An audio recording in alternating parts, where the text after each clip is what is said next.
You are now rocking with the hottest boxing podcast in the land with your host, Coach Malachi Williams. True.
For the thousands in attendance and the millions watching around the world,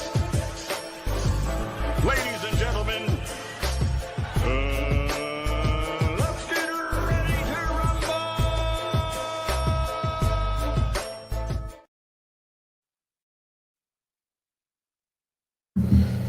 Yeah. What's up, family? It's our boy, Coach Malachi in the building. And we back. Two Media Podcast. We back up in this BI. Hold on, let me make sure we got everything up. Think I got that up. See how we sound right now. See if we sound good. Let me turn the TV on. See that I hear.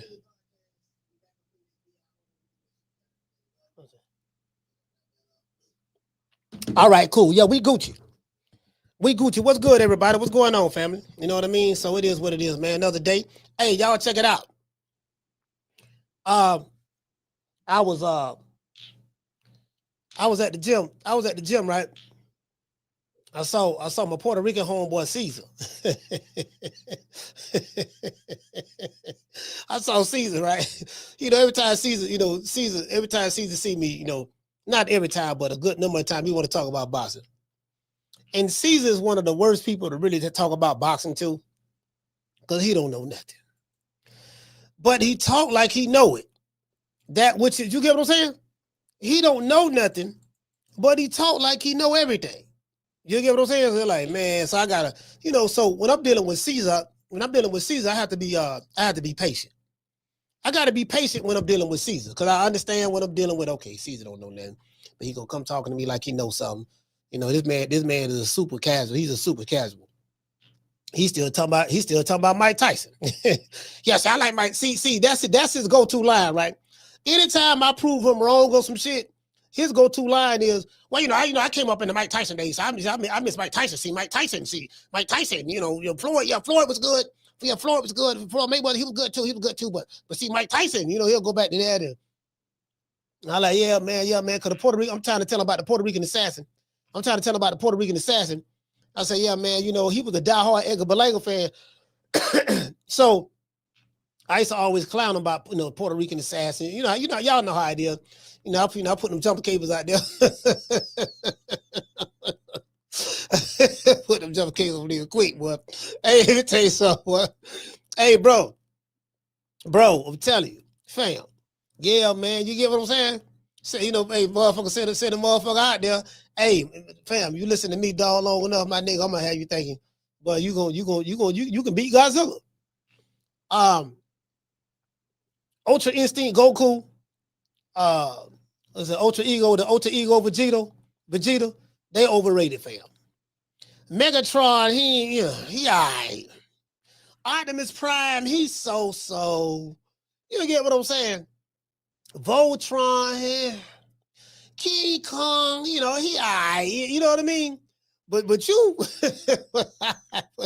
yeah, dog. But you try to tell me that nigga Pochon Willie, man, I don't know, boy. But you don't know what you mean by that? Putting that seed of doubt in their mind. You get what I'm saying? Put that seed of doubt in their mind. They be like, oh, okay, yeah. Yeah, Caesar, man. Listen, I'm telling Caesar we got to fight this weekend. He said, who fighting? He said, well, yeah, who's fighting? I say, Caesar, I ain't gonna even lie to you, fam. The only reason I know is a fight this weekend is because I have a podcast. I'm contemplating on whether I should even go live for this shit. You know, I don't know. It depends. You know, if we get some sponsors, we can get some sponsors today. Like we get sponsors. Sponsorship is $50 and up, right? That you'll be a sponsor of the show. If we get some sponsors today, enough sponsors or whatever, I'll probably go live Saturday. Other than that, I'm not gonna sit here and lie to you, dog, because you know we interviewed Jaleel Hackett yesterday. Jaleel Hackett said what? You know, Jaleel Hackett said that, look, man, this man, he said, I was trying to fight this man when I moved up to 154. He said, man, this man ain't, he said Boots in 2. Hey, what Jaleel said? Jaleel say Boots in 2. So what that tell you? This man got a lima bean. Now we don't see, listen, we don't see cherries. We don't see tomato cans. And now we seeing a lima bean.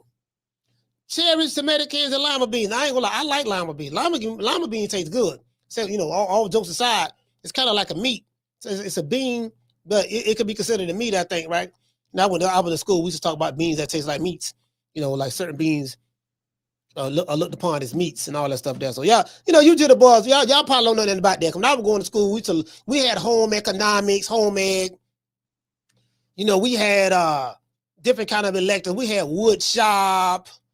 We had, just different shit, engineering, just different kind of electives. Y'all ain't got none of that. Y'all ain't got none of that. You get what I'm saying? So I kind of feel sorry for y'all. Y'all ain't got none of that, dog. You know, we had all of that. You know what I'm saying? Shout out to Mason, man. Flint, stand up. So anyway. Oh, I swear to God, boy. I'm sitting there listening at this interview with Max Kellerman. See, this what get me right. This how I know. This how I know these dudes on social media so fugazi. Because I'm the one that exposed a lot of this shit that's going down on social media. Really, it was me. Because everybody else was team PBC. When I came on the scene, everybody was team PBC. Anything PBC, that's mostly what dominated. All the content creators is pro PBC for the most part. Not all, but damn near 99% of them. And it was anything PBC we ride with. Anything not PBC, fuck them. And it was, certain fighters couldn't get, like, fan bases talking about everything that ain't got nothing to do with boxing. Talking about, I don't like the dude's baby mamas. I don't like his mama. The man that don't nobody know him. He this, that. I'm like, bro, like it was, and I knew it was propaganda because I'm like, man, well, these numbers say something totally different. And I'm like, y'all be hyping these dudes up. Y'all be hyping these dudes up, fam. And then this another thing too, right? What I was seeing too. I know for a fact I brought this to the game. Dudes was hyping up fighters who haven't done nothing. And they was comparing them to greats. Mainstream media was the main corporate of this. The mainstream boxing media is so trash. They was comparing fugazis in America to Ray Leonard, Marvin Hagler, Roberto Duran, and Tommy Hearns. And I'm like, based on what? You comparing this dude to Sugar Ray Leonard based on what? Well, you saw what he did to neck bone. What he did to neck bone? Man, I like some shit Sugar Ray what he did too. I'm like, fam, the man beat neck bone. He was doing the Matrix. The man did the Matrix against neck bone, fam. Stop putting this pressure on these jitterbugs, comparing them to guys who got way more heart than these niggas will ever have. And to comparing these jitterbugs to guys who came up in the era where the criteria was so much tougher than it is now. If you look at the boxing criteria in 2025, minus Turki Al-Sheikh, versus the boxing criteria of the 90s, the 80s, and the 70s, bro, it's like comparing apples and oranges. True, true, true. It's like comparing flag football to tackle football. Yeah, the nigga, he look good in flag, but that don't mean, goddamn it, that he look good in pads. You giving me a flag football fighter and comparing them to someone who actually played on the gridiron, in the snow, in the elements, getting hit, playing against Lawrence Taylor and Reggie White and, you know, Troy Aikman and you get what I'm saying? And Steve Young, Joe Montana, like you compare, like, okay, this nigga is all world in flag football. Touch football. But man, he like y'all. So you get what I'm saying? This what I be talking about, fam. They wasn't, bro. Listen, now I'm hearing a lot of these dudes. Now they like, I said, okay, they find it. It took them a while to get it. It took them a while to get it because I've been saying this. True, true, true. Nigga look good against Krillin. He don't power it up against Krillin. He don't hit Krillin with the Kamehameha, and y'all talking about something, Goku better watch out. To this day. I don't know, nigga, tell that nigga Goku, he better watch out. You saw what he did to Krillin. You do know that. You do know that's Krillin, right? You do know that's Krillin. You know, this, you know, you do know that's Krillin. You don't understand that, right? Yeah, but I'm just saying, but just imagine, and then this the famous line. The famous line is this, the imaginary shit. Yeah, just imagine what he would have did to Piccolo. I'm like, fam, I know you ain't comparing what he did to Krillin and telling me just imagine what he'll do to Piccolo. I know you ain't just do that. They do this all the time. Eric Gomez, what's up, baby boy? To this day. Shout out to Daniel. What's going on? Shout out to Mortar Box. Bro, they do this all the time. Kendall Price, salute, fam. Shout out to Green Eyes Pete. Bro, they do this all the time. All the time. They go to, you get what I'm saying? I say, man, so I'm sitting back watching this interview, right? I'm watching this interview. Shout out, let's give everybody a round of applause.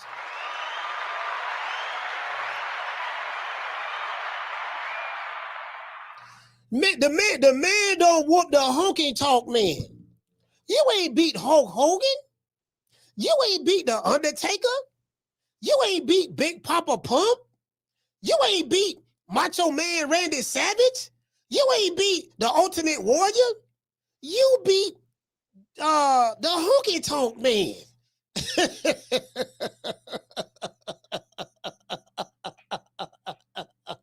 And you telling me that based on what he did to the honky tonk man, just imagine what he would do to Hulk Hogan. Imagine what he'll do to The Rock. Nothing. To this day. The man beat up the honky tonk man. The man, come on, man, that's low hanging fruit, fam.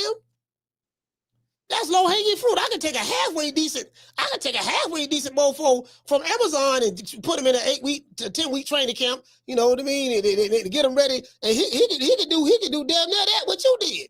At least hang in there. At least hang in there with him. You get what I'm saying? Yeah. Y'all act like he beat the big boss man, Bam Bam Bigelow. The man got a resume full of honky tonk man's. He got a resume full of honky tonk man's Bubba Smiths. What the dude name? Hacksaw Jim Duggan. He was trash too. All he did was come to the ring and say, "Ho!" with his old cross-eyed ass. He said, "Ho!" Hold the 2x4 up, wave the American flag, everybody get happy, screaming and shit. But the end result, he got his ass whipped. True. Hacksaw Jim Duggan, he stayed getting his ass whipped too. He whooping nigga ass every now and then, but you know, for the most part, his overall win-loss percentage is low as hell. They took turns whooping his ass, him and the 2x4. You get what I'm saying? You know, but anyways. Anyway.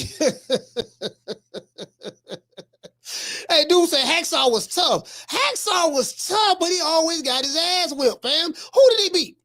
Who did Hacksaw beat? Hey, the Prince, let's pull up Hacksaw resume. Who did he beat? Who did he beat? He beat Hulk Hogan. He beat The Rock. He beat The Undertaker. Who did he beat?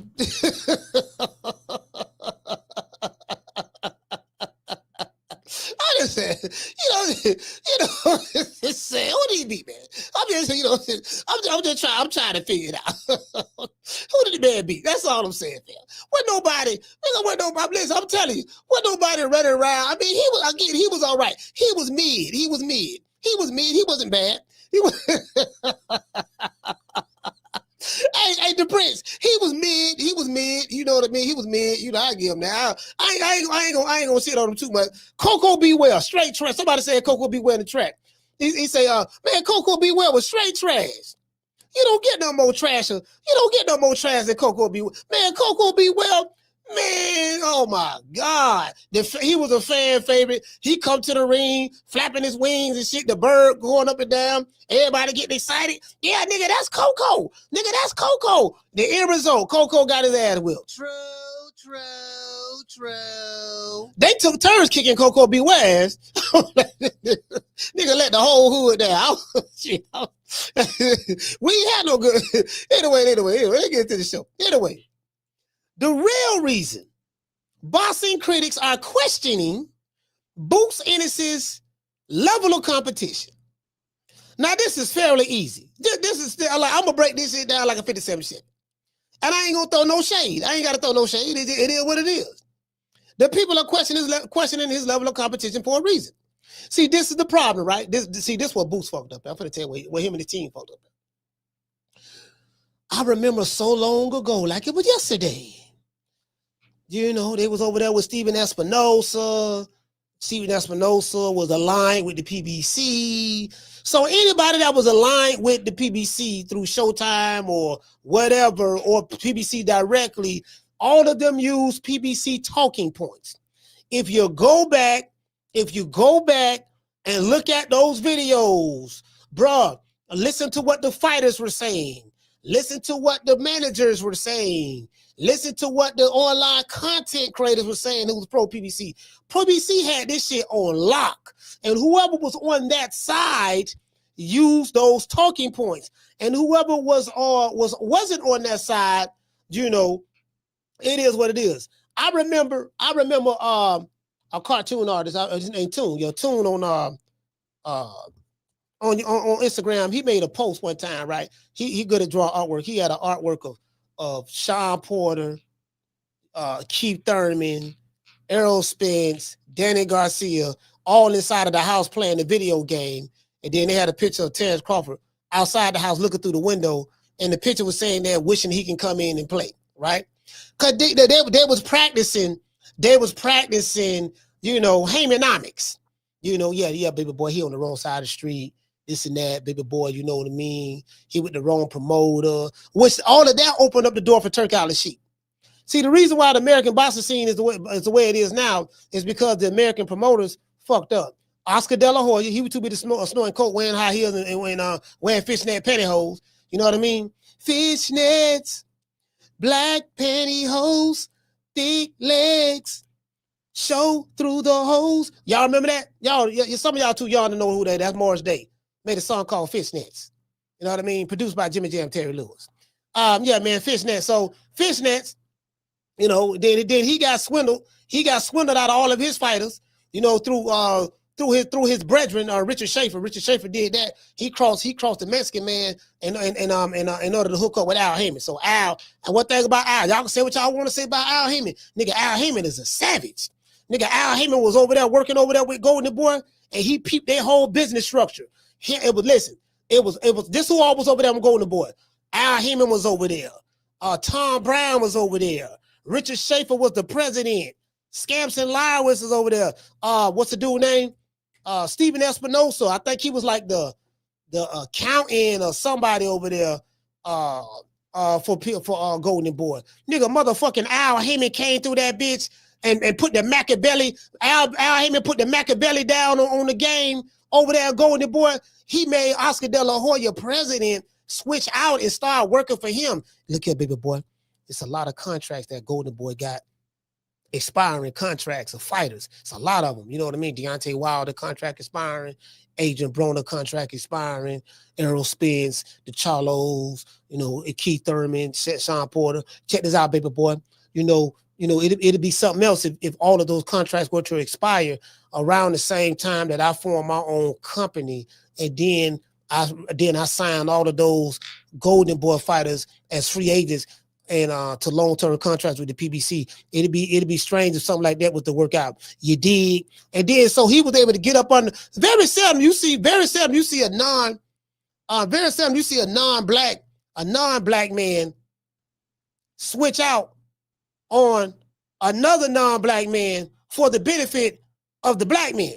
You would never see that. You will probably never see nothing like that in the history of time. A white man and Richard Schaefer switching out on a white Mexican and Oscar De La Hoya for the benefit of the black man from Cleveland, Ohio. Boy, you can't make this up. True. Nigga, Al Heyman is a genius, fam. What Al was able to do, just what he was able to do. You get what I'm saying? Like, man, and the man ain't showed his face since 1975.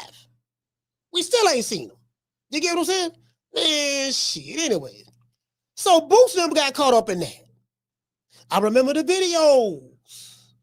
Then Stephen Espinosa. So what happened was when Crawford was trying to fight Spence, it was a known fact he was trying to fight Spence around that particular time. What Stephen Espinosa and what the Pro PBC YouTube channels and the promoters and the managers, what they were saying was they threw Boots up there. Yeah, tell him he got to fight Boots first. If he want to fight Spence, he can tell him to fight Boots first. Fight Boots. And then they went to pushing, well, Boots is better than Crawford because he's a switch hitter like Crawford, but he do everything Crawford do better. Y'all remember that? I'm painting a picture. I'm going somewhere with this. Y'all follow me. I'm painting a picture and I'm going somewhere with this. I remember this like it was yesterday. They was protecting Spence. Say, y'all, you see, Crawford got to fight Boots. Then he got to fight Bam Bam Bigelow. Then he got to fight the Big Boss Man. Then he got to fight Vegeta, Black Freezer, Ultra Instinct Goku, Lord Beerus, Wiz. He got to fight all of the Powerpuff Girls at the same time. Mojo Jojo, Snarf from the Thundercats, He-Man, She-Ra, Lion-O, Skeletor, Mum-Ra. They were just throwing motherfuckers at him. True. I said, God damn, man, shit, all this for a fight. Like we can't get no unification match or nothing. I remember this like it was yesterday. Where am I going at with this? So they went to comparing Boots to Crawford. They went to saying that he was better than Crawford. The only problem with that is this. He ain't fought nobody. Crawford, Tim Bradley, they had the same manager at one time. His name is Cameron Duncan. Cameron Duncan is dead now. RIP to Cameron Duncan. Boy, I wasn't too crazy about Cameron Duncan from what he told me, towards the end or whatever, right? So Timothy Bradley, I did an interview with Timothy Bradley right here on this show. He got over 200,000 views. And Tim said that we had the same trainer, we had the same manager, Cameron Duncan. And Cameron Duncan, he didn't like putting his fighters out there in harm's way. He wanted to pad the records. That's how Cameron Duncan go get you. You gonna get 20, 25 and 0, 30 and 0 with Cameron Duncan. If you're a fighter who don't want to push for the big fights, you're gonna stay on easy street. So after Crawford got his big break with Tim Bradley, getting Tim Bradley that work in sparring, because Tim Bradley said I had Crawford enough for all my training camps. After that sparring match, he said the man beat my ass for 2-3 days. No trainers, nobody giving him instructions. He was making, making adjustments on the fly. That was back in 2011, right around the Devin Alexander days. So after he got that break, they just kept throwing him in there with motherfucker. Like, but I think Bob Arum was like, yeah, we finna see this motherfucker finna lose. And every time, I remember in the interview I did with Crawford, Bud told me, he said, look, when I fought Breeders Prescott, that was at the last minute or something of that sort, right? And he said Cameron Duncan called, this is what Tim Bradley told me. He said Cameron Duncan called me. And he asked me, he said, Tim, what you think about Breeders Prescott? He said, oh yeah, Bud to beat him. Throw him in there, he ready. He said, you sure he ready? He said, yeah, he ready. Cameron Duncan didn't want to do it. So Bud, like, he pushing, telling Bob Arum, no, I want that fight. I'll fight him. They were like, man, you sure about that? Yeah, I'll fight him. So what I didn't know, Bud said in the interview, he said that Cameron, at the press conference, Cameron Duncan gave a speech. He said, look, whatever happens in this fight, just note that I have nothing to do with this. It was not my decision to put Crawford in there with Breeders Prescott. This is what he said at the press conference. He didn't believe in him. He didn't believe that he can beat Prescott. Bud say after he beat Prescott, he went back to the manager, Cameron Duncan. He said, see, I told you. You can't come back and claim fame off of my victory because you didn't believe in me. You get what I'm saying? So where am I going at with this? They was using Boots as a shield to protect Errol Spence around that time. And they was trying to tear down Bud by saying, now even though Boots was Errol Spence's mandatory, he was Errol Spence's IBF mandatory. Remember this shit like it was yesterday. Everybody forgot all about that. But however, this is what it was. So you kept comparing this guy to a legendary fighter who everybody did not realize was a legendary fighter at that time in Terrence Crawford. People realize now this motherfucker a legendary fighter. So now the boomerang effect of that is the guy who they keep comparing you to is went on to do great things and greater things. And he's challenging himself. And come to find out, people are starting to realize, we kept saying this motherfucker ain't fought nobody, but no, he just made him look like nobody. They just realized that 17 years later, after the Canelo fight, the same motherfuckers realized, God damn, that nigga really is the goods. Damn, how we was hating like that so long, we didn't realize that. It took them 17 years to figure out what a handful of people already knew. So the boomerang effect on Boots is this. My nigga, they comparing you to this nigga from Omaha, but you ain't doing the tenth of what he done. Yeah, you was unified at welterweight, but technically, you got emailed the IBF belt.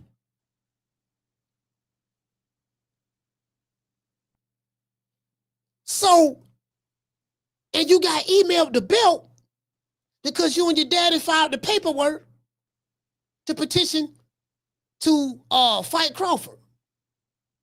But you knew you wasn't going to be able to fight him because he had a contract signed to fight Errol Spence in the rematch. Remember they had a rematch? Y'all remember that? So you got emailed the belt on the strength of convenience. Then, when Crawford dropped all the belts when he moved up to 154, Amantis Stadionis got elevated. So you got two email champs fighting each other. Well, one got elevated and the other one got email. Either or. So, motherfucker like, okay, cool. And this is what I tell y'all. Stop comparing these jitterbugs to these great fighters. And that's what Leonard Ellaby said. Leonard Ellaby said, we got to stop comparing these young guys to the legends. Because you put too much pressure on them.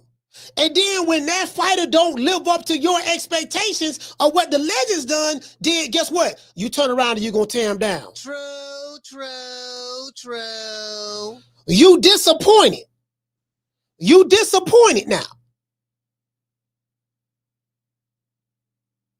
So, I got something I want to show y'all. Because fuck what I say. I'm going to show you what the people say. Because one thing about me, I love reading the comments on these videos.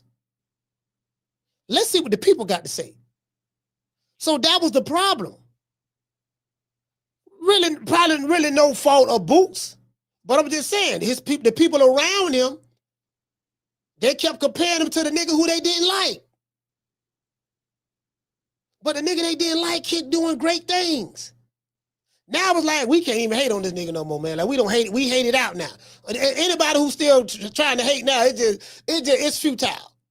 It's like a dude who don't got beat down in a fight and he on the ground and he only got enough strength to raise his hand and try to hit you on the ankle or something.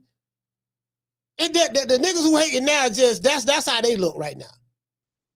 Like, damn, dog, you still trying to hate? Yeah, I don't like the nigga. He ain't fought nobody. He black. I don't like his mama. I'm like, fam, like, it's over with, fam. It's over. It's over. You do know that, right? It's over with. You still trying to fight? All right, though. So this is the problem. So people have high expectations now because that same media and those YouTube channels put this man, made him as Thanos. And now people starting to look like, wait a minute now, this nigga almost got 40 fights. This shit ain't, wait a minute, hold on, this nigga, what? Huh? This the dude we was comparing to who? Wait a minute, we gotta analyze this. You get what I'm saying? So that's what he's going through right now. Anyways, in a recent interview with Max Kellerman, Jaron Boots Ennis was asked a tough question about critics claiming that he's been avoiding top-level competition. Boots fans are feeling some way about this question. Others feel the question was warranted. Here's what Boots had to say to Max Kellerman about the critics talking about his level of competition. Boots laughed and said this: I don't have anything to say. Like I said, we're going to bring them in one by one. We're going to shut everybody up. I want everybody to be patient. Make sure to tune in Saturday and watch what I do to Limabean.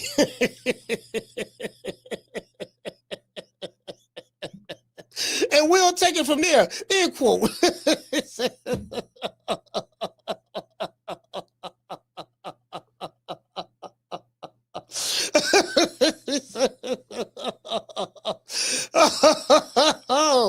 Oh, wow.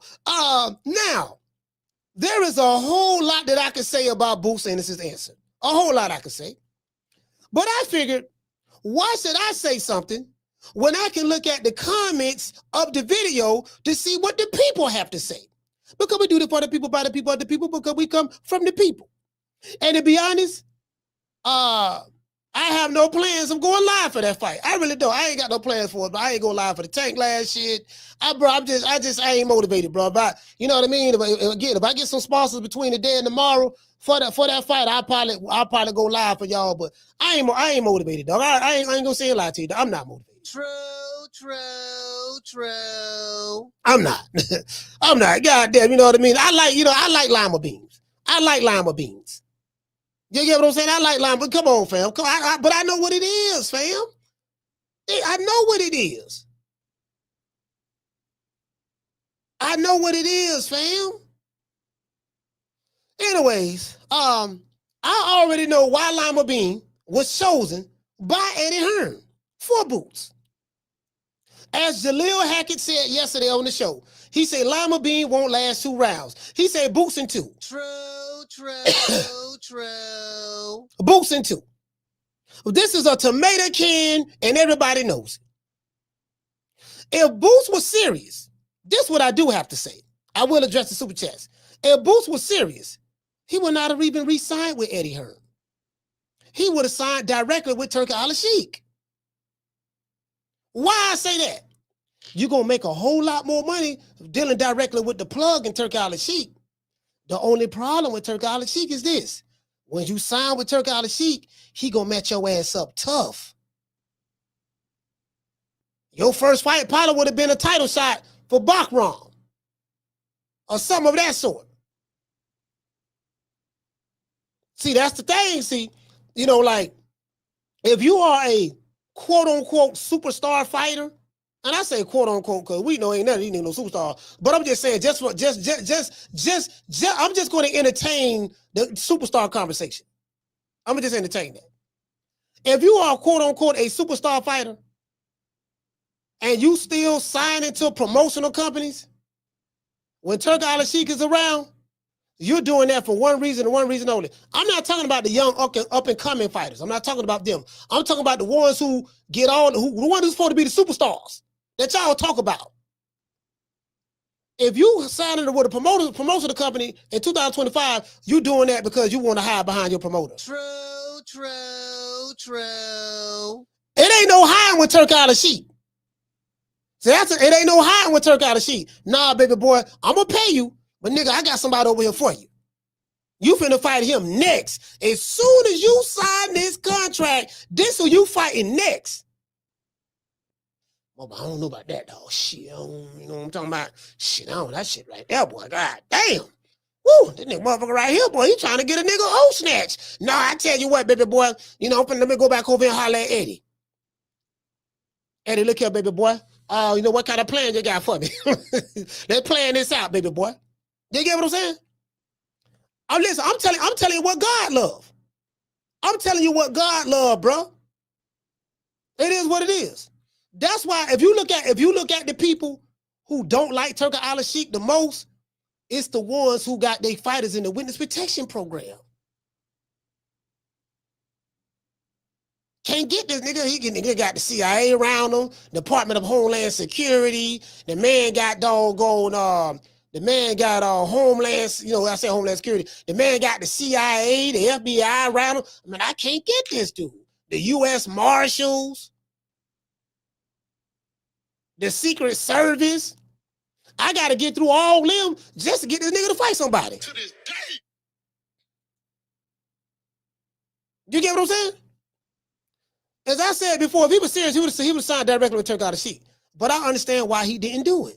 I do get it.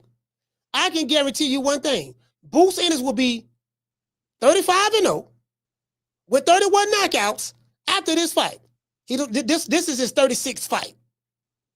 One fight was a no contest. So this man 36 fights deep. At this rate, he will break Floyd Mayweather's record in no time. Do you think that Max Kellerman was out of pocket asking Jaron Boots Ennis this question? Or do you think Max did the right thing? Because Max was addressing what the critics have been saying. The critics. Today's show was sponsored by Foster's Barbershop. If you are in the city of Tampa, download the app Booksy. That's BOOKSY Booksy. Download the app Booksy on your smartphone, Android or iPhone. Look up Foster's Barbershop. Book an appointment. This is a high-end barbershop, sophisticated, elegant barbershop. Only the celebrities, the best of the best go here. So, when you book an appointment, you will be seated at the proper time and you will be able to leave at the proper time. We don't play no games at this barbershop. There's also a bartender that would be in the back. We have a tiki bar in the back where you can play golf and stuff like that and get served drinks. You can also, we play putt golf as well for the money back there. So if you want to do that, or you can watch the game, you can watch sports back there. There's a lot of TVs in the back as well. You can come back and rent the spot in the back where the tiki hut is at, and you can we do events there and all that stuff there. Got a whole bunch of TVs. Throw an exclusive secluded birthday party. For you and your family, whatever, y'all just get in contact, man, with the Foster. Let them know that Coach Malachi sent you, and you will receive a 10% discount. Let's give my sponsor a round of applause.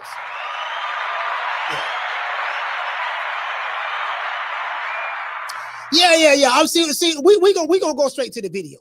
We gonna go straight to the video. That's what I'm gonna do. Fuck what I'm talking about. We gonna go straight to the video. But before we do, we gotta say all praises due to the Most High, the Most Exalted, the greatest human being on the planet Earth. And I say that sarcastically, Mr. Al Haymon. Well, I guess I gotta be like everybody else and saying Al Heyman, I can quit my job now, baby. 6 figures, baby. You feel me? But a name. Do you have a name? Oh, nah, I ain't got no name, you know. Name them names, man. They know who they is. Name them names, please. Them names need to be named. They know who they is. The Mexican monster. What is this? Lord have mercy. What is it? What the fuck? I'm trying to see what this is. What the hell is this? Wow, you can't make this shit up. I ain't trying to see that. I ain't trying to see that. Okay, cool. But they're applying pressure to Southern Zions, boy. I see this video, doggo, Bernard Hackett sent me. Man, man. Lord have mercy. I ain't gonna lie, I like it though. This look like some shit like what's my man name? Shannon Briggs would go do. Let's go, champ. Let's go, champ. I eat when you eat, champ. I eat what you eat, champ. You all remember that with Shannon Briggs trying to fight Vitaly Klitschko with Vladimir Klitschko. He was trying to fight him. Goddamn, Vladimir was at a restaurant. Shannon Briggs had no pulled up. When I eat what you eat, champ. I eat what you eat. And he reached Klitschko plate, and he saw eating his food. Y'all remember that? True. See, this social media era today in Boston is soft. They wouldn't know how to handle that. They wouldn't know how to handle another fighter pulling up on their favorite fighter, calling them out, eating his food, sticking his hand in his plate. They don't know how to do that. Like these motherfuckers, I ain't gonna lie, they cutting coochie today. They cutting coochie. Shout out to Dr. Umar, the tenant road of the PYTs, the honey dips, the Black Queens Forever, Snow Bunnies Never, and the Snow Bunnies. See your eyes shine, she's my snow bunny, please. In the winter lights, so she's my sweet Dr. Free. Talk to my nose, this lover's got it so raw. Make you move, stepping out of control. Snow bunny, moving on the bar. Everything's so right. Got that smooth, so feel. No, that's next to the law. With my snow bunny love. Been funny about the night. See your eyes shine. She's my snow bunny, please. In the winter lights, so she's my sweet Dr. Free. Talk to my nose, this lover's got it so raw. Make you move, stepping out of control.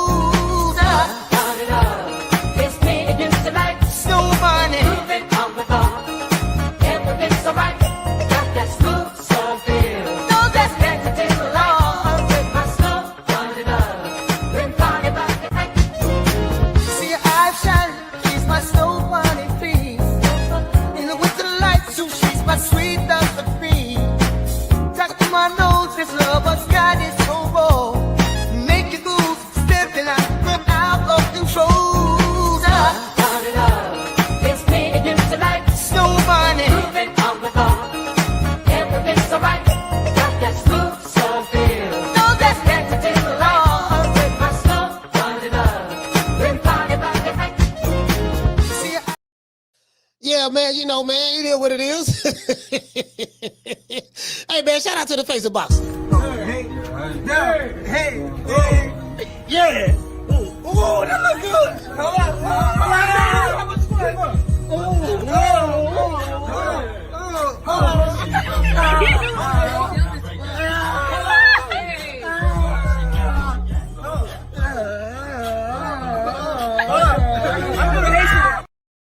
All right, shout out to Green Eyes P for gifting someone their membership. Shout out to Green Eyes P. Shout out to DJ 2 Brazy. Dropping that half for bam, dub on your boy. Hey, Leroy. Super chat received. Playtime is over, boy. DJ 2 Brady, he say Boots on tune up number 36. Lord have mercy. Shout out to Marty King Boxing. Dropping that $2 super chat. He say Boots a chump. He say Boots a chump to me. Oh, he a chump to you? Okay. Shout out to Sean from the Heights.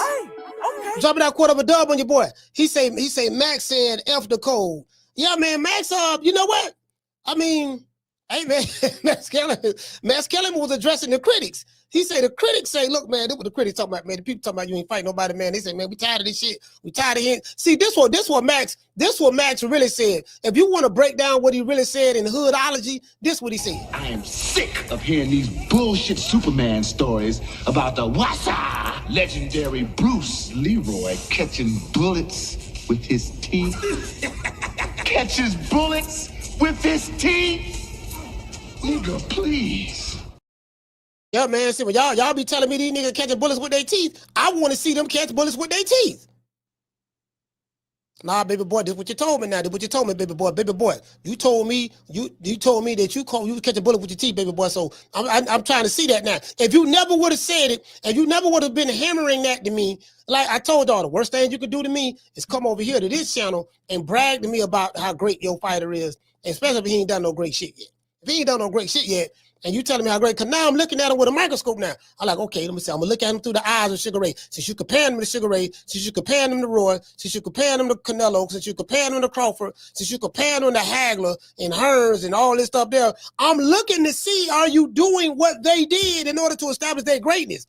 And if I see you moving like this here, poking bean can right there, a pot of chitlins over here, whole head cheese right there, a Chico stick over here, a tomato can right there, some lima beans over there, and some cottage cheese to the left. And I'm looking at this shit. I'm saying cottage cheese, pork chop bones, chitlins, whole head cheese sandwiches. Let's see, tomato cans, cherries. I'm seeing bums, hobos. I'm like, damn, dog. Wait a minute, fam. Hold on. Say what? Repeat that again. I go to look at this shit. I'm like, yeah, dog, what you saying and what I'm seeing ain't lining up. True. It sound good. It sound good. How you do it sound good, dog. But dog, I'm the old school cat, dog. Like, nah, fam, I got a different criteria, dog. My criteria, and your criteria, two different criteria. Y'all see motherfucking Depot Dab, nigga chopping, nigga hitting ties right now, boy. Nigga hitting ties, not tires, ties. Go ahead and repost this. I'm gonna show y'all that. Nigga, shit. I'm watching motherfucking Depot Dab, man. I'm trying to tell you, boy. Shit, you know what I mean? It is what it is. Let's pull this up right here. This it right here, though. Let's pull this up. Is this it? Wow, damn. I'm surprised. Shit. All right, here we go. I do not own the rights to this material. It's for education purposes only. Y'all let me know if y'all can hear this. Give me a thumbs up if y'all can hear this. We talked about certain names. You have received a lot of criticism. I mean, what can you do at times like someone online is going to criticize you? But you have received criticism in the boxing press and in the boxing kind of echo chamber about not fighting top fighters or not doing everything you can to make fights with top fighters. Do you have a response to that criticism? I ain't got nothing to say. Like I just said, we're gonna bring them in one by one, and we're gonna shut everybody up one by one. Just everybody be patient, and make sure y'all tune in Saturday, and then we're gonna take it from there. All right, Boots. I'm gonna let y'all hear that again one more time.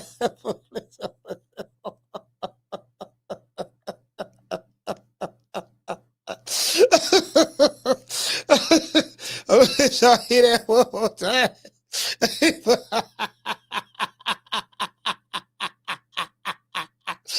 Even Boots had to laugh. I was just like, damn. Nigga, even Boots had to laugh. Hey, shout out to Chastity. Even Boots had to laugh. Boots like, yeah, man, that shit. He thought he was at a comedy special. I thought Dave Chappelle was on stage when the nigga was laughing. I was like, no, man, I'm just saying, even Boots had to laugh. Or Boots had to laugh at this one. Go ahead, Boo. Go ahead and ask him again, Max. We talked about certain names. You have received a lot of criticism. I mean, what can you do at times like someone online is going to criticize you? But you have received criticism in the boxing press and in the boxing kind of echo chamber about not fighting top fighters or not doing everything you can to make fights with top fighters. Do you have a response to that criticism? I ain't got nothing to say. You know, like I just said, we're gonna bring them in one by one, and we're gonna shut everybody up one by one. Just everybody be patient, and make sure y'all tune in Saturday, and then we're gonna take it from there. All right. Put this bomb and taking the easy match. Fight another bomb.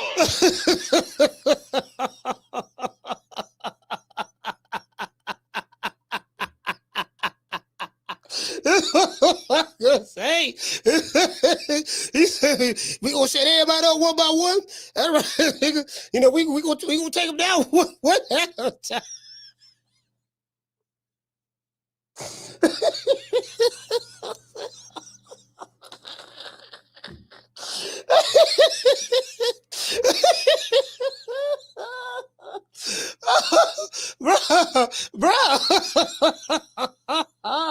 Bro. All right, okay. Listen, I ain't got nothing to say. Let's go to the people. Let's see what the people talk about in the chat. Let's see what the people talk about in the chat. All right, let's go to the comment section. Y'all know me. I likes the comment section. Again, I ain't got nothing to say. I'm finna blow this up right quick. Let's blow this up right quick. Let's see what the people talking about. Cause we do it for the people, by the people, the people become from the people. This dude say, somebody do the same to Tank overrated ass. So basically he's saying he wants somebody to ask Tank that question. Now, on the problem is you can't ask Tank that question because I'm finna tell y'all something.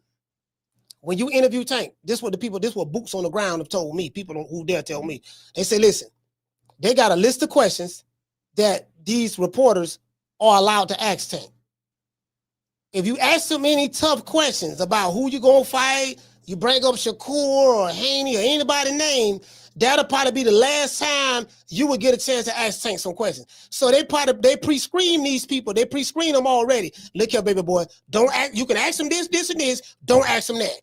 Okay, check. All right, you ask them this, and this. Don't ask them that. Check. Now, if you ask them that, we're gonna throw your ass out. We're going to throw your ass out now because we know what this is already now. You know what this is. We told you we ain't fighting them niggas. So we told you what we doing now. Don't be asking them no tough questions. True. So I'm telling y'all, this is how some of these interviews go. I'm giving y'all the behind the scenes stuff. This is how some of these interviews go. You get what I'm saying? It just depends on, again, like me, I don't like doing ambush journalism. I don't like if I interview a fighter, I ain't, if you look at any of my interviews, whether it was Crawford or whether it was what's my main man name? Not Shakur. Who that was that Shakur beat? That was my best interview thus so far. What's the dude at 130? 130, man. The Mexican dude. The dude nice as hell, bro. The dude nice as hell. I forgot the dude name. He knocked out Navarrete. Oscar Valdez. He didn't knock out Navarrete. He knocked out Burchell. That hands down, that's part of my best interview. Oscar Valdez.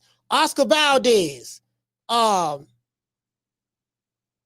watch any of those interviews I've done. I don't do ambush journalism. I don't disrespect the fighter. You know what I mean? I don't do that. I'm gonna ask some good questions, but then too, like it depends on what the setting is like. Sometimes you catch somebody, they ain't got but 5 minutes. Sometimes you can sit down and have I like having long interviews. When I do an interview, I like doing at least an hour long. That's what I like doing. I like doing at least an hour, if it's face-to-face, I like doing anywhere from an hour to a long interview, 45 minutes to an hour. And the reason why is because you get a chance to flesh out a lot of stuff and you get a chance to get a feel of the interview. When you're doing interviews, it's all about the feel. It's all about, okay, it's like a football game, right? You go to playing, you filling it out in the beginning, trying to see what the defense is giving you, and the defense trying to see what the offense is trying to do. But then as time go on, the first quarter go by, you go into the second quarter, you start to get a flow of the game. You know what I mean? That's how interviews work. You start to get a flow of it. You pretty much know who's who. You get what I'm saying? It is what it is. But anyway, let's see what the people talking about over here. This guy say, I agree. He said, Virgil is even worse. They all need to fight top competition and start the BS. Don't listen. Virgil Ortiz. Oh my God. Boy, when does he have a fight coming up? Virgil Ortiz. This man has never fought for a real title. He haven't even been emailed a full championship belt yet. Now he's fought Marjamal. That was a good fight. I can't take nothing from Virgil Ortiz on that. He's fought Bullchuck. I think Bullchuck was coming off a layoff, but that's neither here nor there. Now he did do that. Now I got to give Virgil Ortiz credit for that. He fought Marjamal before Bullchuck. He did that. Marjamal was sick too.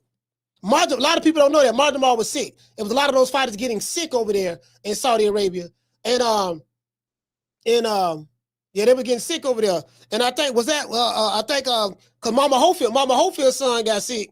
You know, her son got sick, and then she said Shakur poisoned. He poisoned my son. He poisoned him. You know, the sheik, they tried to take my son out. And I'm like, okay, ma'am, why would they want to take your son out? What's so special about your son that they want to put a hit out on your son? What do you mean? What's so special about my son? My son, he knows the 5 styles of boxing.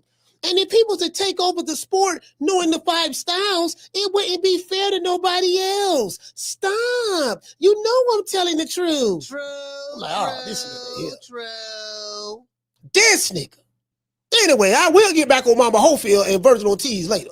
Yeah, Virgil Ortiz, Lord, that boy, Virgil Ortiz, boy, they got him. They got the CIA and the mafia watching this boy. You get what I'm saying? Anyways, let's continue. This guy say reaching bad. Damn, why you hate Boots? Because he would beat Bud. So okay. This guy say, where was the reach? Emotional. He said, where was the reach? Emotional ass boy. All right. Called emotional ass boy. So right now they having a Twitter beef right now. This guy say, come on, son. There was a lot of emotionally charged words here. Finally talking about Max nuts. He said, even framing, they ended the interview after that with 2 red exclamation marks. This is engagement bait post with sus. So this guy is breaking down the post. He said, come on, son. There was a lot of emotionally charged words here. So we breaking down the words in the tweet. He say, finalmente, talking about Max's nuts. So he's talking about Max's nuts, right? Even framing in quotation marks, they ended the interview after that with 2 red exclamation marks. This engagement bait post was sus. So this what they doing over there on Twitter. True. Shout out to the boss. According to Boston say, are you being serious? This guy say, is it that bad? The fight with Lipinets got him on the radar. That was 4 years ago. He couldn't fight the two. He couldn't fight the big two as they were tied up with each other. Unified versus Stanionis. Norman ducked him, Now he's off to fight Virgil Ortiz next. He's only 28. Okay, all right. This guy say Norman didn't duck shit. He said he did exactly what Stanionis did the first time and asked for more money. They came back to Stanionis months later and paid him what he wanted, but didn't do the same with Norman Jr. after telling him that they would fight in November. It's all documented. All right, so they having a digital shootout. See, it goes down on Twitter. They having a shootout right now. This person says, who was Boots supposed to fight that he said no to? Didn't he call out Spence and Crawford at 47? He said people were on his dick then. He just moved up. What changed? Okay, all right. Hey, listen, I like going to talk. Let's see what the people talking about. This dude said Boots has been calling out the best fighters his entire career. Okay. This guy's laughing again. This dude say, which top fighters are they trying to make a fight with Boots right now?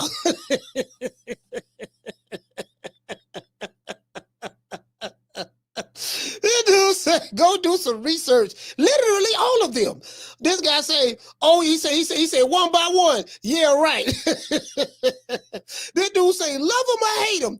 Wish we had more fighters like Devin Haney. Win or lose, he runs straight to the smoke and makes the big fights. Now, I will say this. Bill Haney and them did say they had a list and Boots' name was on the list, and they did try to make the fight with Boots at 47, but they say Boots turned it down. So, it is what it is. So a lot of people feel that Boots ducked Devin Haney. Me personally, I don't feel like he ducked Devin Haney, but People have the right to feel the way they want to feel, but Debo Dev, Debo Dev got a list, man. See, that's what I like about Debo. Y'all say what y'all want to say about Debo. But one thing about Debo Dev, the only fighter in boxing that got a list. He got a list of names who he want to smoke with. You get what I'm saying? Anybody can get it. He finna fight Brian Norman. We finna find out what's up now. We finna find out what's up. Either Craig gonna get his chain snatched or somebody finna get knocked out. I don't think this fight going 12, but I could be wrong. Anyways, this guy say, salute to Max Kellerman for having the nuts to actually out him on the spot and ask him that.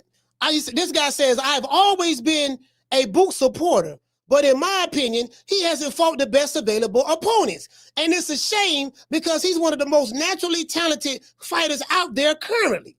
This guy says he's like 34-0 and his resume is very weak. He definitely ticks most of the boxes on the eye test, right? Just needs to prove it against the best names. This guy say, I'm crying. God damn, how patient we gotta be. Motherfucker been waiting since 2022. Really? This guy says, I feel after Crawford left, he could have unified the 147-pound division. Maybe making weight was too hard. Hopefully, he would try to do it at 154. This guy say, ATP, it's nothing that he can say to change the mindset of his haters. Mostly Bud fans hate him because he might be a threat to their undefeated record. Do you know the crazy part about it? The Bud fans say the same thing about Boots fans. The Bud fans say, and I say the same thing, Bud haters are Boots fans. Really, they was Errol Spence fans. And then once Errol Spence got beat, then Errol Spence fans became Boots fans. They went to the next guy who they felt that could beat the guy who they hated from Omaha, Nebraska. So he's saying the same thing in reverse. This guy say, nigga said patience. Dog, this dude is so annoying. This guy says, but how much more patient? 34 bouts under your belt. He got 35 fights. But 34 bouts under your belts, only one name at this level instead of calling for Bud with only standing on this on your resume. You should have asked at least for Fandor, Lubin, Charlo, Thurman, Ocampo, Mendoza, Sue, any of those guys. He said anyone else to justify a fight. This guy says, I'm from Philly, and I think Boots is overrated. According to this guy, what is his name? Dooley with the Thule. Okay, he got the Thule, huh? This dude said, be patient, Boots' next opponent to the road of greatness. Who is this? Who is this? Our boss. Oh, this the dude that got the WBA title. I don't even know who the hell this dude is. Where he from? Oh, you know what? We were talking about him yesterday. This dude from Germany. Man, look here, man. I don't even know who this dude is. This dude from Germany, right? A boss. Okay, I got to look at some fights on him. This guy said, how patient he want us to be. This dude said Boots is still weight drained at 54. Move up to 68. Who's saying Boots is weight drained? Okay, this is new to me. So who's saying Boots is weight drained? Did Boots say he was weight drained at 54? All right. This the comment section. This guy say love Greg Hackett and respect his boxing IQ, but for him to say that a 28-year-old prospect is the next him when Bam was a champion at 22 is simply a weak-ass take. And you know what? They never talk about Bam Rodriguez. I don't talk about Bam enough like I should. Bam Rodriguez, bro, multi-division world champion, fighting to become undisputed at the moment, unified champion at the moment, phenomenal fighter. He's fought on Boots undercard, I think, the last fight they had in Philly. Phenomenal fighter. I met Bam, one of the nicest fighters you ever want to meet. This man, ring IQ, footwork, he's a mid-range to inside fighter. Bam know how to work the angles in the pocket. He remind me so much of Chocolatito. To be fair. I mean, I'm not really comparing him like that, but I'm just saying, like, Bam Rodriguez, and he's a pound for pound fighter. Bam Rodriguez really, really impresses me. really impresses me. Like, he the one that's doing the shit. The shit y'all saying these other niggas supposed to be doing. Bam really doing that. Bam really like that. But you know, he don't, you know, again, he not one of the popular fighters. True. Yeah, he not one of the popular fighters, dog. That's what it is. When you're not on the popular fighter list, they don't talk about you. Listen, when you're not on the popular fighter list, that's what it is. Yeah, man. So I mean, you know, I'm like, nigga, what about Bam? Shit, man. Man, I love motherfucker the truth, boy. Nigga Bam the motherfucking truth. Like for real though. Shit, you know, he do, and he fighting the fights. He fighting the fights. You get what I'm saying? I mean, he got a few here that you could look at and be like, oh yeah, that wasn't nobody. But for the most part, nigga Bam, man. Shit, Bam like fuck the other side. nigga Bam is with it. You know what I mean? But hey, man, they don't talk about him. You know what I mean? You know what I mean? You know, I guess he ain't too sexy for your shirt. You dig? Who's badder than the Shogun? Bruce Leroy, that you. Bruce Leroy. Bruce Leroy. Yeah, these niggas, they listen. They talking about Bruce Leroy. I'ma say this though.